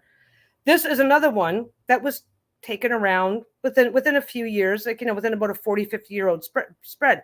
So according to what we're seeing, according to local stories of thunderbirds and what they were describing, according to a whole lot of things, pterodactyls existed in the New World right up in, well, apparently they're still around. They're just rare. They're just really, really rare. And one of the things I like to point at,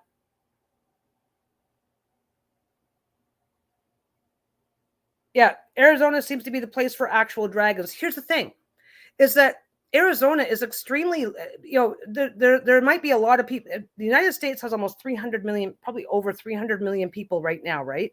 But the United States is also like the 4th or 5th largest country in the world. There are entire areas of the states where you can go for miles and not see another living being, especially in the deserts and areas like that. And in the deserts and areas like that, where if they're cold-blooded, then the Arizona deserts with low rainfall, nice and warm. You're a soaring creature, so you can travel for miles looking for food. And you just saw that photo showing how the wings hinge. They don't, eagles are the same way. They do not stay in the air by constantly burning energy. They take off, and then they're gliders. They just glide. And once, yeah, Death Valley, I'm not sure, I can't remember what state Death Valley is in, but it's in that region. Death Valley, I think Death Valley might be in New Mexico, but New Mexico and Arizona are side by side. So the thing is, one thing that I like to use as an example, because this kind of it makes sense to me. I'm from back east, okay, Eastern Canada. Like I said, that little boot shape that goes down in the Great Lakes. I'm from there. Now, where I come from, bald eagles are exceptionally rare. I don't think, like, the only way a bald eagle is getting spotted in my area is if it got caught up in a storm, blown off course, and now it's going to try and get home again. I don't think bald eagles even exist that far out. Bald eagles are considered very, very rare in the rest of the country until you get to the West Coast. They're everywhere here. I see bald eagles regularly circling around over our house. Not tons of them, not millions of them. But here's the thing. It's like, so golden eagles, they're bigger than a bald eagle, but they are really rare. So where you live will determine whether or not something is rare. So is it possible for a pterodactyl to exist and simply be rare? And if something is rare, okay, like we see bald eagles all the time here because we're really highly populated here as well, right? But if you don't have to go too far east here for bald eagles to suddenly not be as common, because this is just a great area. It is a great area that meets their needs. They do not tend to expand outside of this area by far. And I get that they, like, I mean, you're going to see bald eagles and shit in Arizona too. They have a very large range, but North America as a continent is so much larger that where I come from, I never saw a bald eagle till I came here, right? So if the deserts around Arizona are their preferred habitat and they're doing well there and have no reason to expand their range, why would I be sitting way the fuck up here, 1,000+ miles away, going, wow, pterodactyls can't possibly exist because I've never seen one? That'd be like me sitting in Ontario going, bald eagles can't possibly exist. I thought they were far more rare than what. Okay, I thought bald eagles were far more rare than what they are, because it's a thing. So anyway, oh shit, that was me. It's like something just popped up and then it went away. So anyway, so my thought process goes, there are living dinosaurs. Photos like this, a certain percentage of them, probably a very high percentage of them, are fakes. I don't see why. I don't. There's no matter what there is, there's always somebody. Yeah, this. Okay, let me get this one up. Is that one up? That one's up. This is a, who knows what this is? It's pterodactyl flying over. It seems, and it looked under itself. It's still going. It seems to be legitimate. I'm assuming that that's what it would look like if I saw one. But here's the interesting thing. And let me just look up where Death Valley is too.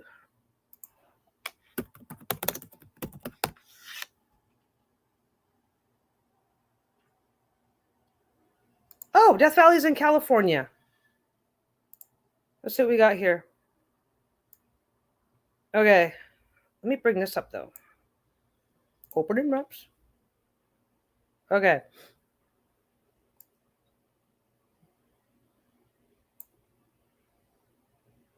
Let's do that. There we go. Okay, so Death Valley. I'm going to share this tab. Let's say Death Valley's here. This is Death Valley National Park. Yeah, Barstow. So this is Death Valley here in California, right? There's Las Vegas. That's southern Nevada. Nevada's mostly desert. So basically, this whole area here, when you come around here, New Mexico, then going into West Texas, huge area here, and you come back out. Nevada, Arizona, and New Mexico and Utah are largely desert. This area of California is largely desert. This area here, when you get into here, we've got Las Vegas as a major city, Indian reservations, that sort of thing. But when you come in here, okay, let's get over. There's Death Valley right there, right? When you get over here, like, there's nothing here. You've got Panamint, which is a little town. Oh, look at that. There's like a house. I don't even know if that's an actual town. These areas here, wilderness, peaks. This area here is very, it is very, very sparsely populated. Hardly anybody there. Like, this is that's okay. 1 kilometer. So 1 kilometer is like about that. Not even. Come on. So basically, you've got miles and miles and miles and miles and miles. You've got entire mountain peaks. Like, look at this. This is a peak.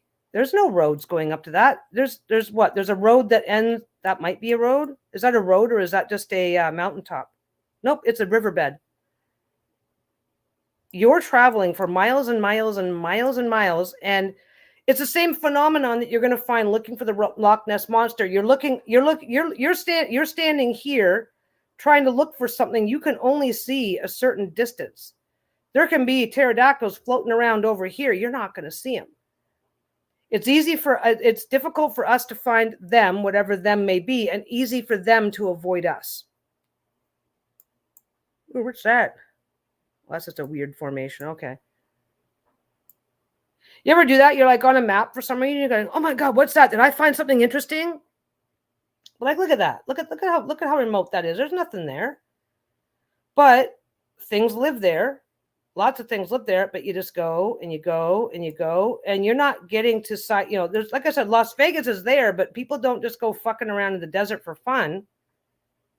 This is a decent sized town, but then you go straight over here into some foothills. This is like where I live. Where I live right here. I can drive for about 30 minutes and get into areas where nobody is. In New Zealand, our indigenous people have tales about taniwas, many of which have characteristics of dinosaurs or dragons. So much of our land is unexplored, uninhabited forests and caves, perfect for them. Yeah, absolutely. I think it's incredibly likely. I think it's incredibly likely that sooner than later they're going to make that discovery that goes, oh, the Komodo dragon is actually a dinosaur. This is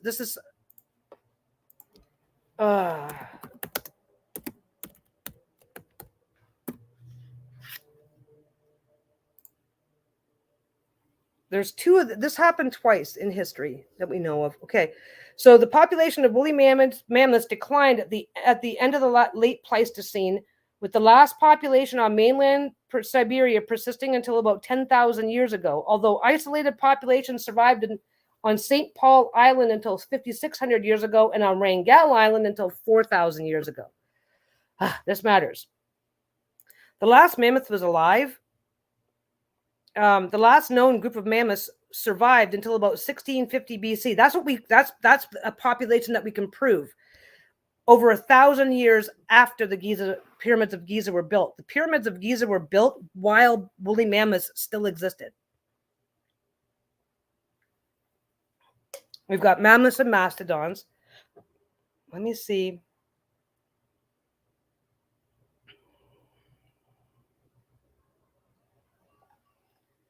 Let me see if I can find it.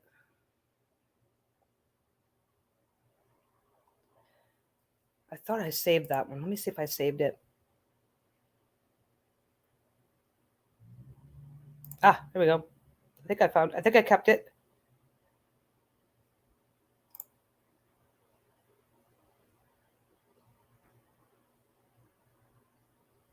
Of course, that's not what I thought. I kept the wrong one.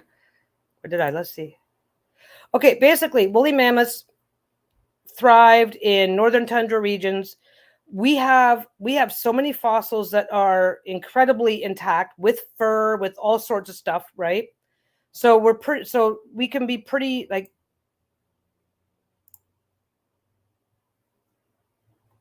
No. I don't want that.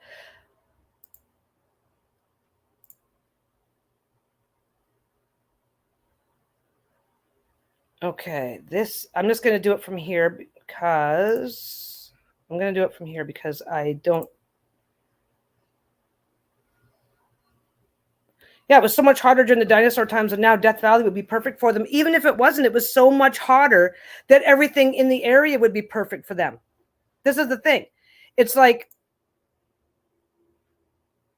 yeah, Siberia is where they got the oldest woolly mammoth DNA from. Woolly mammoths, they've already kind of assumed, they've presumed that the woolly mammoths, like, they've made the assumption that woolly mammoths preferred colder climates because they're basically an elephant with fur. They're a fur-bearing elephant, okay? This here is a baby woolly mammoth that it still has its fur. It's a baby. We know what a woolly mammoth looked like. And because we know what a woolly mammoth looked like, and because basically permafrost melts and then we find these in the ice, right? So it's like we know what they look like, and they're actually able to take DNA samples. And there's one here, and I think that's a different one. Stuff like this. And see the long red fur. We knew what they look like. There's nothing surprising here. Let me see. Oh, that's why I need Wrangell Island.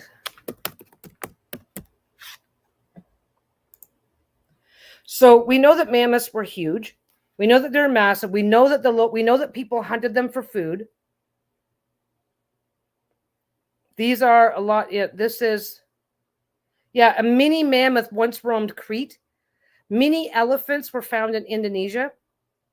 As food supplies decrease, then so does as food supplies decrease, so does the population of the animal. I'm not finding it. I'm just gonna have to tell you the story and hope that you believe me.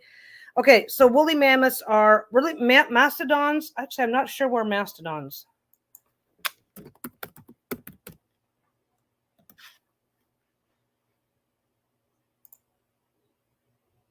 So American mastodon, woolly mammoth, and an African savanna elephant. They were all kind of similar, right?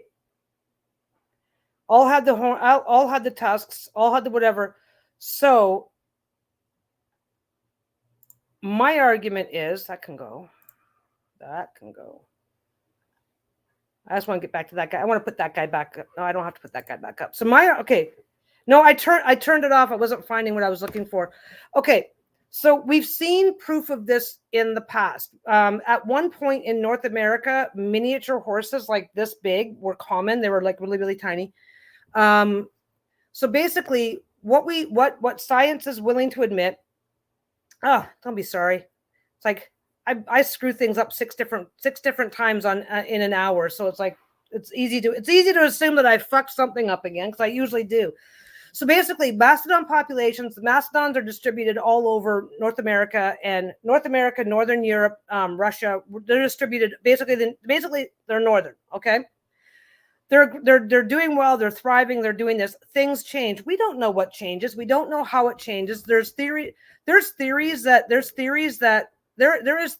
our last glacial age, basically, it just started snowing one day and didn't stop for 100 years. We don't know. Okay. So they're roaming around. They're obviously preferring colder areas, blah, blah, blah, blah, blah.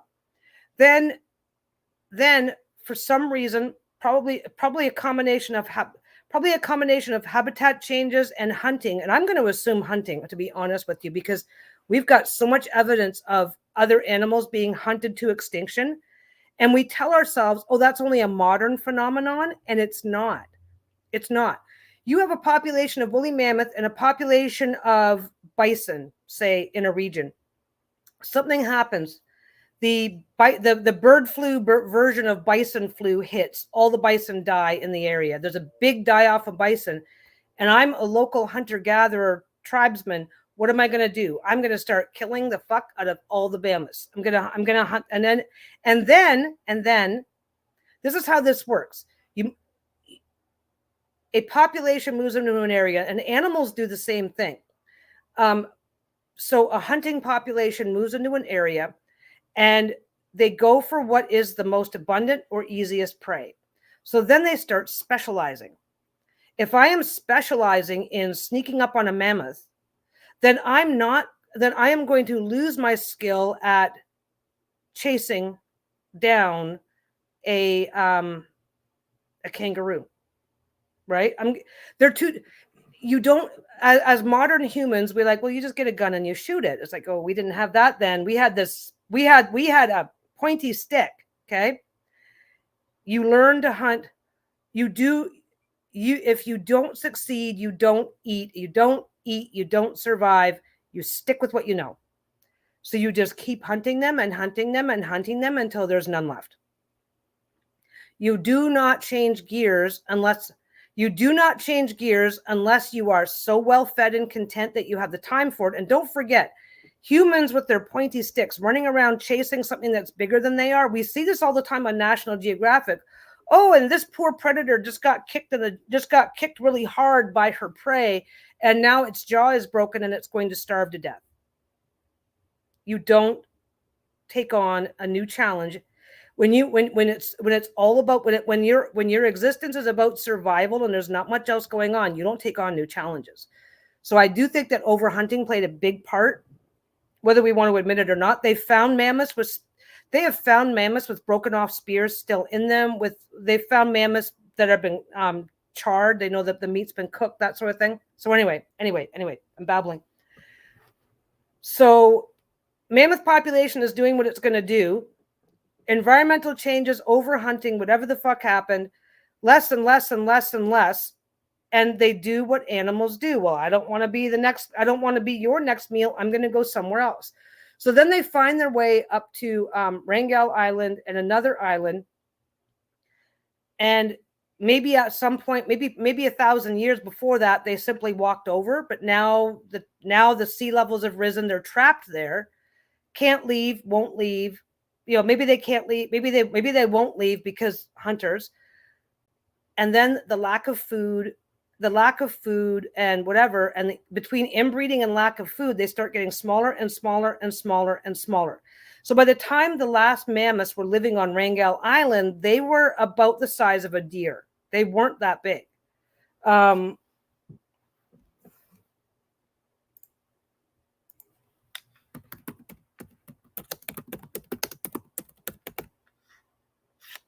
Size. Yeah, 180 to 230 centimeters. So how much is 230 centimeters? 2 feet. Oh, 230 meters, 7 feet tall. So they go from 7 feet tall.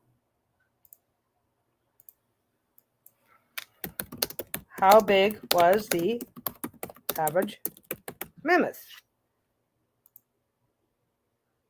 12 feet tall. So they lose 5 feet. They lose 5 feet of height. So basically this Wrangell Island population, yeah, scary moose. So yeah, well, but apparently maybe elk size, about 7 feet, a little taller than a man now. But the thing is that they're taller, they're smaller, they're slimmer, they're all this stuff. So the thing is that why can't we find why is it so impossible to say that due to environmental factors and due to environmental factors, hunting, and of course, once a population becomes small enough, inbreeding becomes a factor, and they were able to get DNA and realize that this population was very badly inbred. So habitat loss, environmental factors, overhunting. Yeah, if we had to hunt for food these days, there wouldn't be enough game for everyone to survive. So what are you going to do? It's like, well, wait a second. Those crows are looking pretty tasty. You're going if you are going to rely on hunting to survive. Yeah, there wouldn't. If we had to rely on hunting, for starters, the animals that we currently raise for food would not survive in the wild. Period. End stop. There was a big, huge fucking incident in Ontario when I was living there.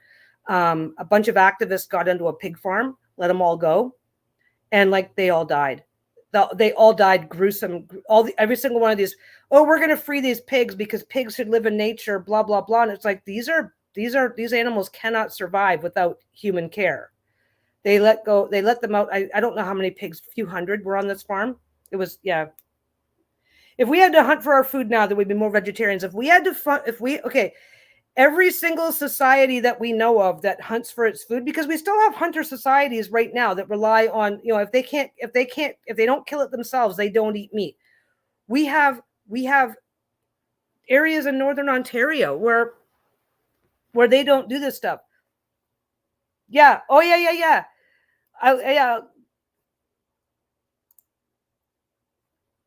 I just read an article on this. It's freakier than this, Stevie. Just give me a sec. So basically, so you've got this. So this population on Wrangell Island dies out because they're too isolated, they're too inbred, and and from a nutritional standpoint, there's just not enough. They're getting smaller and smaller, weaker and weaker, less and less healthy. They just quietly died off. But why can there not be an area in the middle of the taiga, in the middle of northern Canada, where why is it so impossible for us to go, oh, there's an area in the middle of nowhere in northern Canada where maybe there's something about them that has changed, because this idea that, oh, evolutionary dead ends, and I don't think there's any such thing. The coelacanth, very little evidence of evolution, but here's how evolution works. Evolution is a survival of the fittest mechanism. If you do not need this, okay, so if having a third arm Suddenly humans start being born with 3 arms. Okay, we can keep those people alive. This is very, very dark, but it's not affecting, we are able to keep people with that alive, so it's not going to be, it's not, they can reproduce, they can keep going. And so we may eventually, but it's also not necessary. It's not necessary for our survival. So in a survival situation, if being born with a 3rd arm on the back of your head is an inconvenience, you're not going to survive. You're not going to do as well. Neither are your offspring. If we develop an adaptation that benefits us, then the adaptation has to benefit you. And then it has to benefit you in one way, in a way that's going to let you survive longer, so that you have a better chance of surviving to adulthood, to reproduce, to pass it on. That's how evolution works. If it's not necessary, or it's not helping, it's not passed on. Because from an evolutionary standpoint, your body isn't going to put energy into something.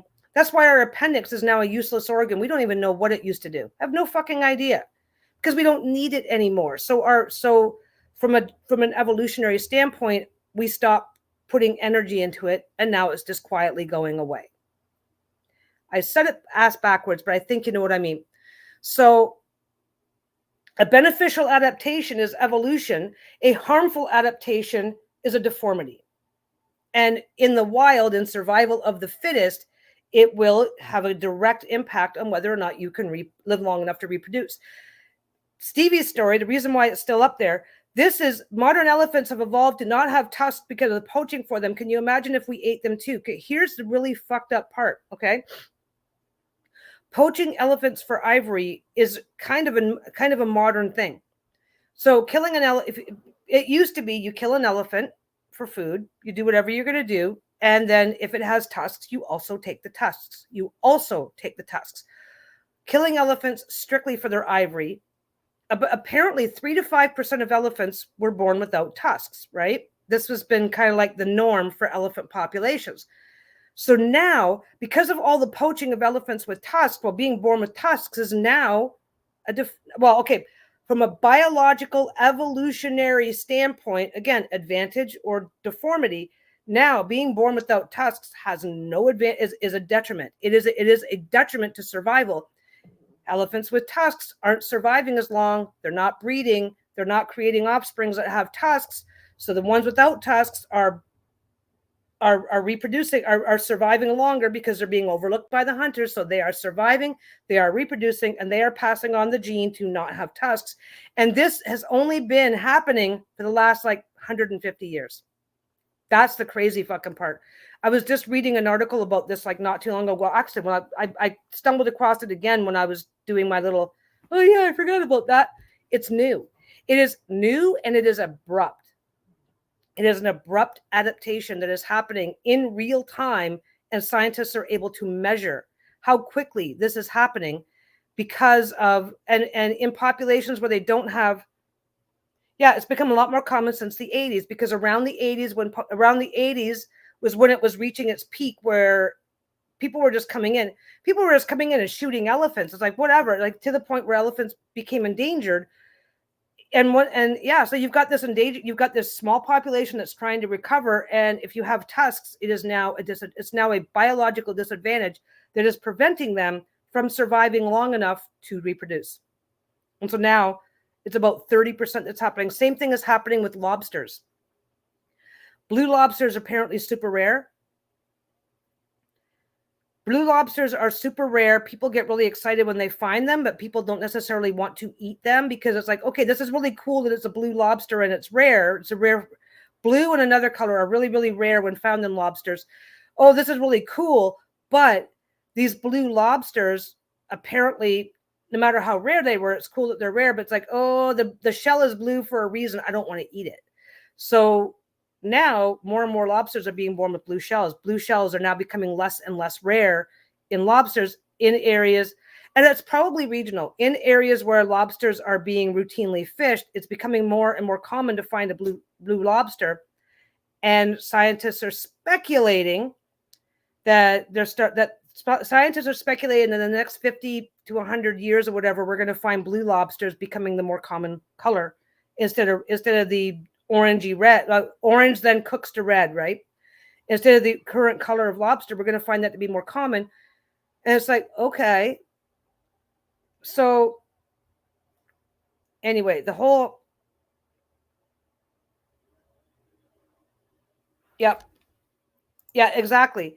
And an increasing chance of elephants with no tusks at all, which, like I said, they're watching this happen in real time. And elephants stay pregnant for something ridiculous like 2 years. But the poaching became such a huge fucking problem that it was an almost immediate not evolutionary. We don't know, like right now, right this minute, it's an evolution because it's a survival thing. Tusks make you more likely to not survive. So yeah, it's crazy watching it in real life. But anyway, so that was the other thing.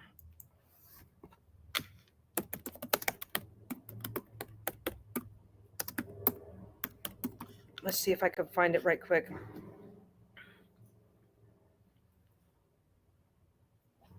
Oh man, I don't want to see that.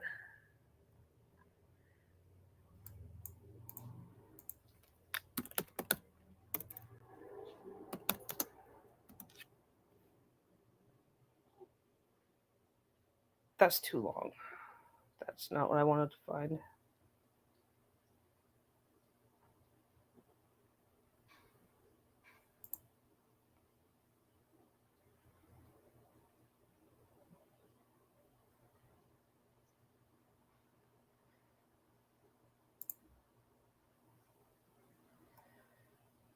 Seriously? No, I don't want to. Okay, I will. This is just a still from a video. I'll pop that up. 2 years of morning sickness. Yeah, it's like, fuck, man. 9 months, I was ready to die. It's like, no, I am just going to grab this. I'm not going to, this is a clickbaity video, but this is the very first accounts of the McKelly, blah, blah, blah. This is the kind of videos that sometimes come, this is from the Congo, showing what appears to be a brontosaurus. That was my whole point, though. My whole point is we're watching evolution happen in real time. We have proof of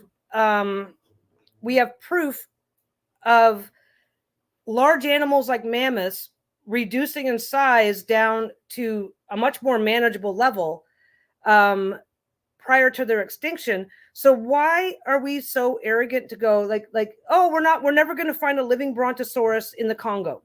The Congo has had creatures spotted in the Congo that are being described very similarly to not Triceratops. What is the one?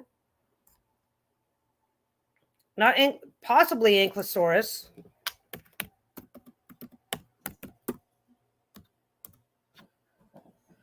There's something that's like a Triceratops, but it doesn't have the big giant horns that a Triceratops does. Which one is that?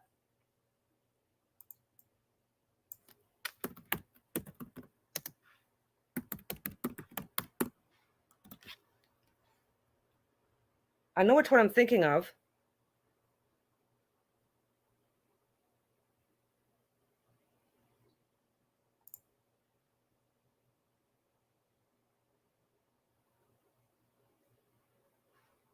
No. A Protoceratops, that's an older one.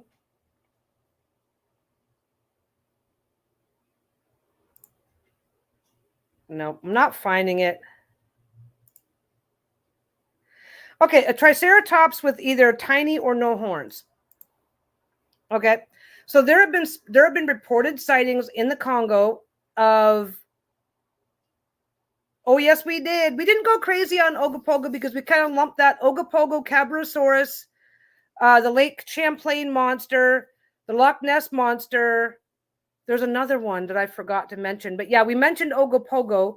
But yeah, like we've got like 4 or 5 different ones throughout Canada that I know of. There's supposed to be one in Lake Superior. I forget Lake Superior. Yeah, we discussed that a little bit too. It's like if crocodiles and alligators could survive the extinction level event that wiped out most of the dinosaurs, then why would not something that is why only those surviving? Why not a plesiosaur type animal or one of their relatives? Why not some of that sort of stuff? Why are we assuming that only this type can survive but not this type, when we've got fossil proof that some of these types of animals, we don't even have to have fossil proof. We have cold-blooded amphibians in northern climates. We have birds in northern climates, turtles, snakes. We have cold-blooded creatures that live in the far, far north, all over the place, and survive quite fine, and then been doing it for years and years and years and years and years. We have alligators that brumate, which is a form of hibernation.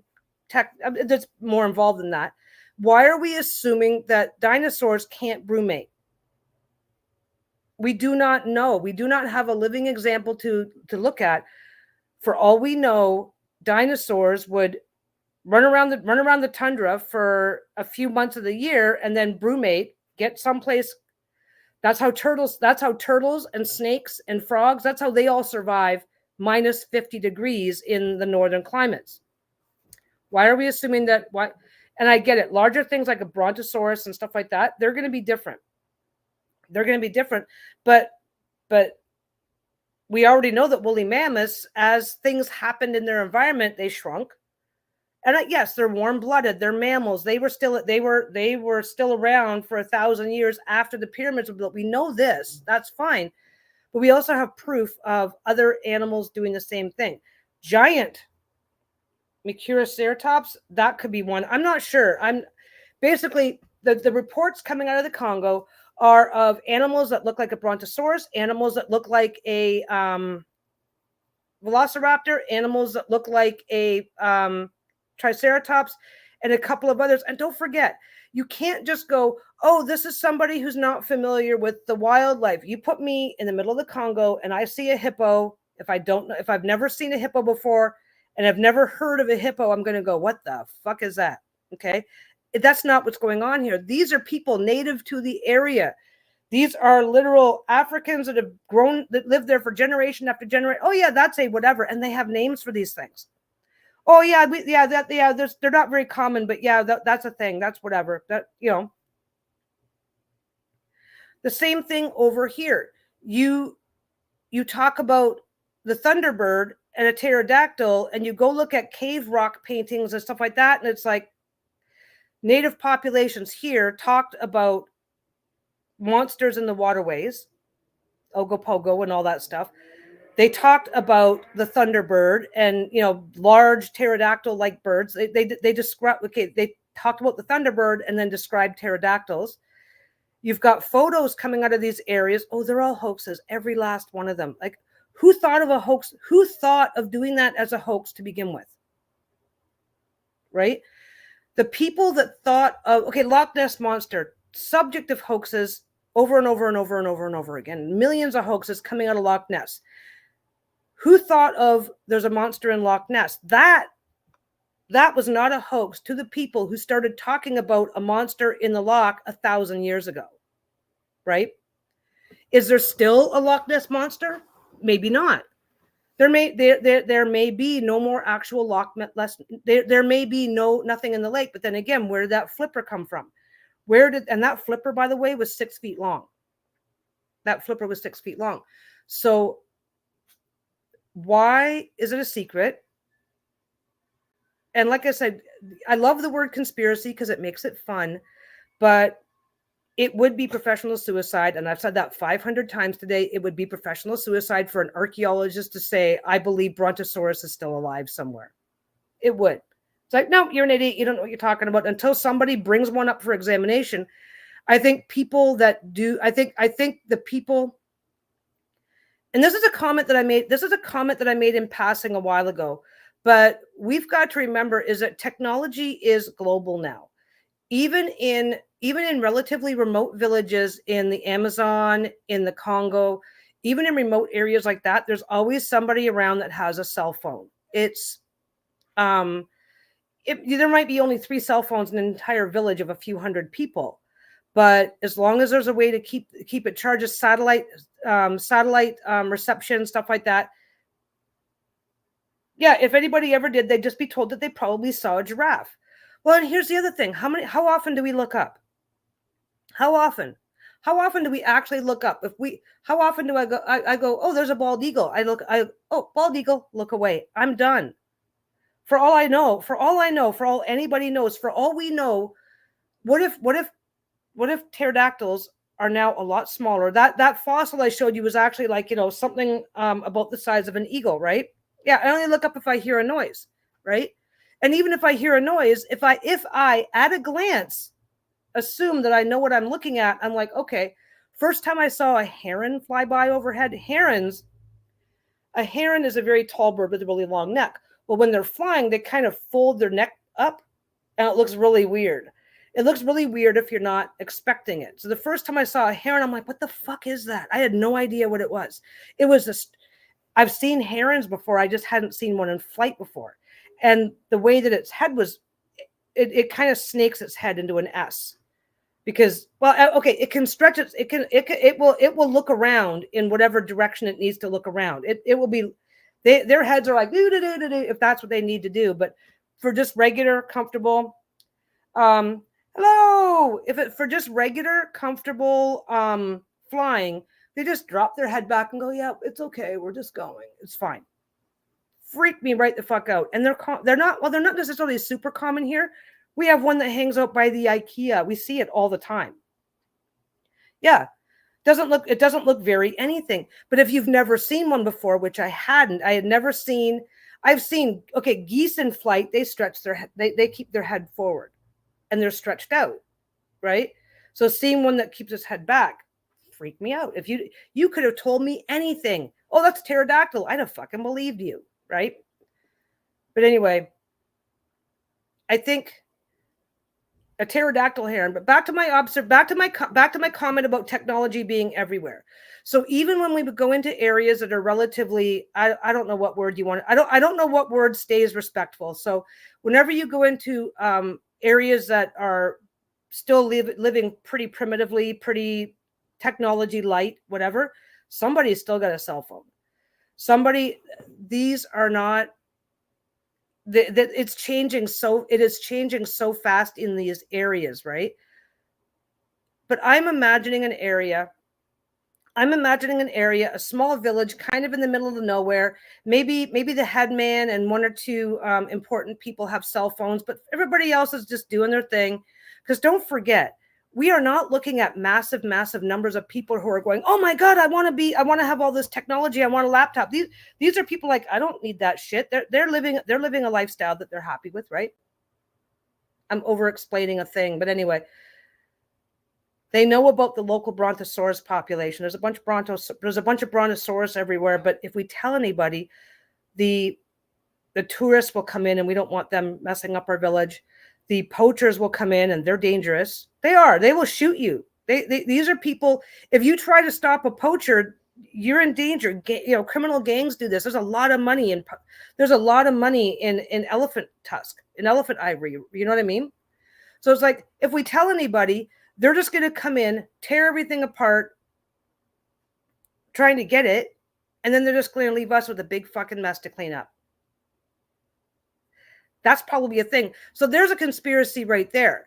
It's like the conspiracy of the locals that have got, okay, we've reached this state where we've got some pretty regular access with the outside world and we're fine. Everything's good, but we've got enough. We can link up to the satellite and do our internet lookups and realize what's going to happen. Because these are people that are living a particular lifestyle, but they're not fucking idiots. They're not stupid people. They are just living a lifestyle that is very different from what we're used to, right? If you're living that kind of a lifestyle and you like it that way, you're not telling anybody that you have a pet triceratops. Period.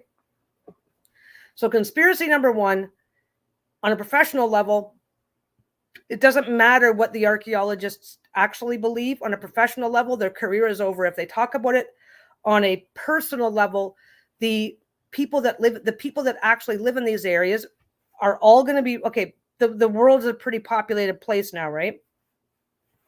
Yeah, Elon didn't make Starlink for humans. No, he made Starlink. He made Starlink for people that were living in remote areas to have access to the rest of the world. But he didn't do that so that the rest of the world could come in and fuck up those people, you know? So it's like, I don't know. I think I think this one. This for me says it all, because you can use your imagination. I was going to bring this back up. I'm going to be all slick and when I bring this back up, I got to get going in a minute anyway. But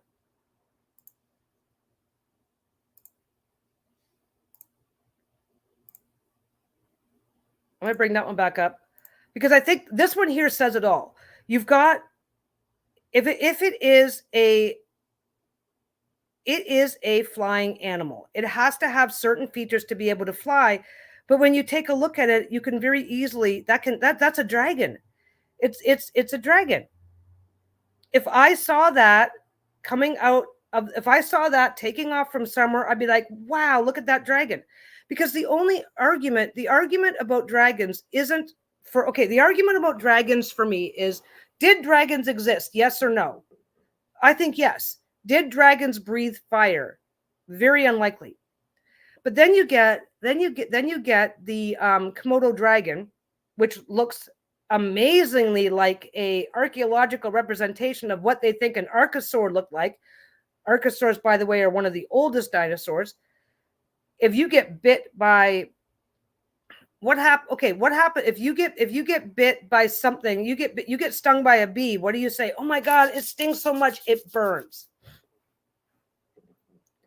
If you have a relatively rare animal and its bite or it's something, if certain things happen, like if these are animals that are, what if this is a nocturnal, bats are a good one. People think there's no bats around here. Oh, there's no bats in this area. We don't have bats in Vancouver, blah, blah, blah. Oh, we most certainly fucking do. They are nocturnal. Unless something happens to make a bat start flying around in the middle of the day, like somebody cuts down the tree that it's in or whatever, you're not going to see them. What if a cold-blooded animal in today's modern world requires sunlight to warm itself up? Well, what was it? Stevie mentioned Death Valley being a great place for dinosaurs. Absolutely a great place for dinosaur, because you know what can happen if you are a dinosaur who does not if you are a cold-blooded animal living in a sufficiently warm environment, you don't need to wait for the sun to come up to go hunting. You can become nocturnal, and a lot of nocturnal hunters are more successful than daytime hunters, because not only are you hunting the other things that go bump in the night, but you're also have a better chance. Oh, well noted. My timer just went off. I mean, my wife just said hello. Anyway, if the conditions are sufficiently warm, then a warm-blooded animal, the reason why warm-blooded animals need the sunlight is because the cooling off at night brings the temperatures down too much, and they don't like it. But if it is warm enough day and night, then they like in the desert in the middle of the day when it's at the absolute hottest, the cold-blooded reptiles go hide in the shade to cool off, to regulate their temperature. So it's like, well, wait a second. Back about 30, 40, 50 million years ago. Oh, there's something. Hi, Robin. That you know what, dinosaurs in the hollow earth, and this would actually fit in with just what I'm saying right now. The hollow earth theory means in most of the hollow earth theories, the earth core would produce an internal sun for them, which means the sun would never go down. But what I'm talking about is way back when temperatures were a lot hotter than they are now, being active at night. Because don't forget, these animals are not trying to boil their blood. They are trying to just reach an optimal temperature for existing. If that optimal temperature happens at 4 a.m. because it's really hot in the daytime and cools off at night, they're going to become nocturnal. So if we've got animals living in the desert, if we've got dinosaurs living in desert areas that are nocturnal because they're cold-blooded and their optimal operating temperature is the middle of the night, then we have a different problem. But anyway, I think dinosaurs still exist. I think there's some low level. Like I said, I'm using the word conspiracy because it's fun, but I think there's reasons why. Mainstream science isn't ready to talk about it, and people and societies who are aware of these creatures are not willing to talk about it. And I think sooner or later somebody. And again, like I said, the mammoth population, they got smaller and smaller and smaller. Why can we not have a brontosaurus the size of, because that's one of the things they're saying. Dinosaurs cannot exist because they're too freaking big to be in this area. They're too big. We would know they're way too big. They're way too big. And it's like, we've got proof of dinosaurs that are this big. Dinosaurs, we know full-blown dinosaurs that are this big. It's like, as long as they are living in conditions that are conducive to their survival, there's no reason why they can't be there. It will come out the same way they ended up confirming UFOs. Yeah, movies always hint at stuff before it's revealed to us to have time to get used to it. Think of all those Jurassic Park movies. I will tell you right now, universal conscious. It's like all these creatives are tapping into a universal conscious and coming up with this stuff from like some sort of a primordial, some sort of a collective memory that doesn't have any respect for time. You know, it's like, oh, this or that back then or in the future or whatever, but they're already talking about cloning mammoths and bringing them back. So that's like, okay, well, I thought mammoths couldn't survive in our modern world because, and that's why they died off. So why do you think they'll survive? Oh, wait. Anyway, I got to get going, and the wife is going to yell at me, as she probably should. And I will see you guys on the next one. I don't know what kind of a topic we're going to pick. I'll be back Monday or Tuesday for a regular live stream. We can sort that out then. And again, congratulations to Tammy on the bag. And I will see you guys soon. Have a great weekend. Bye.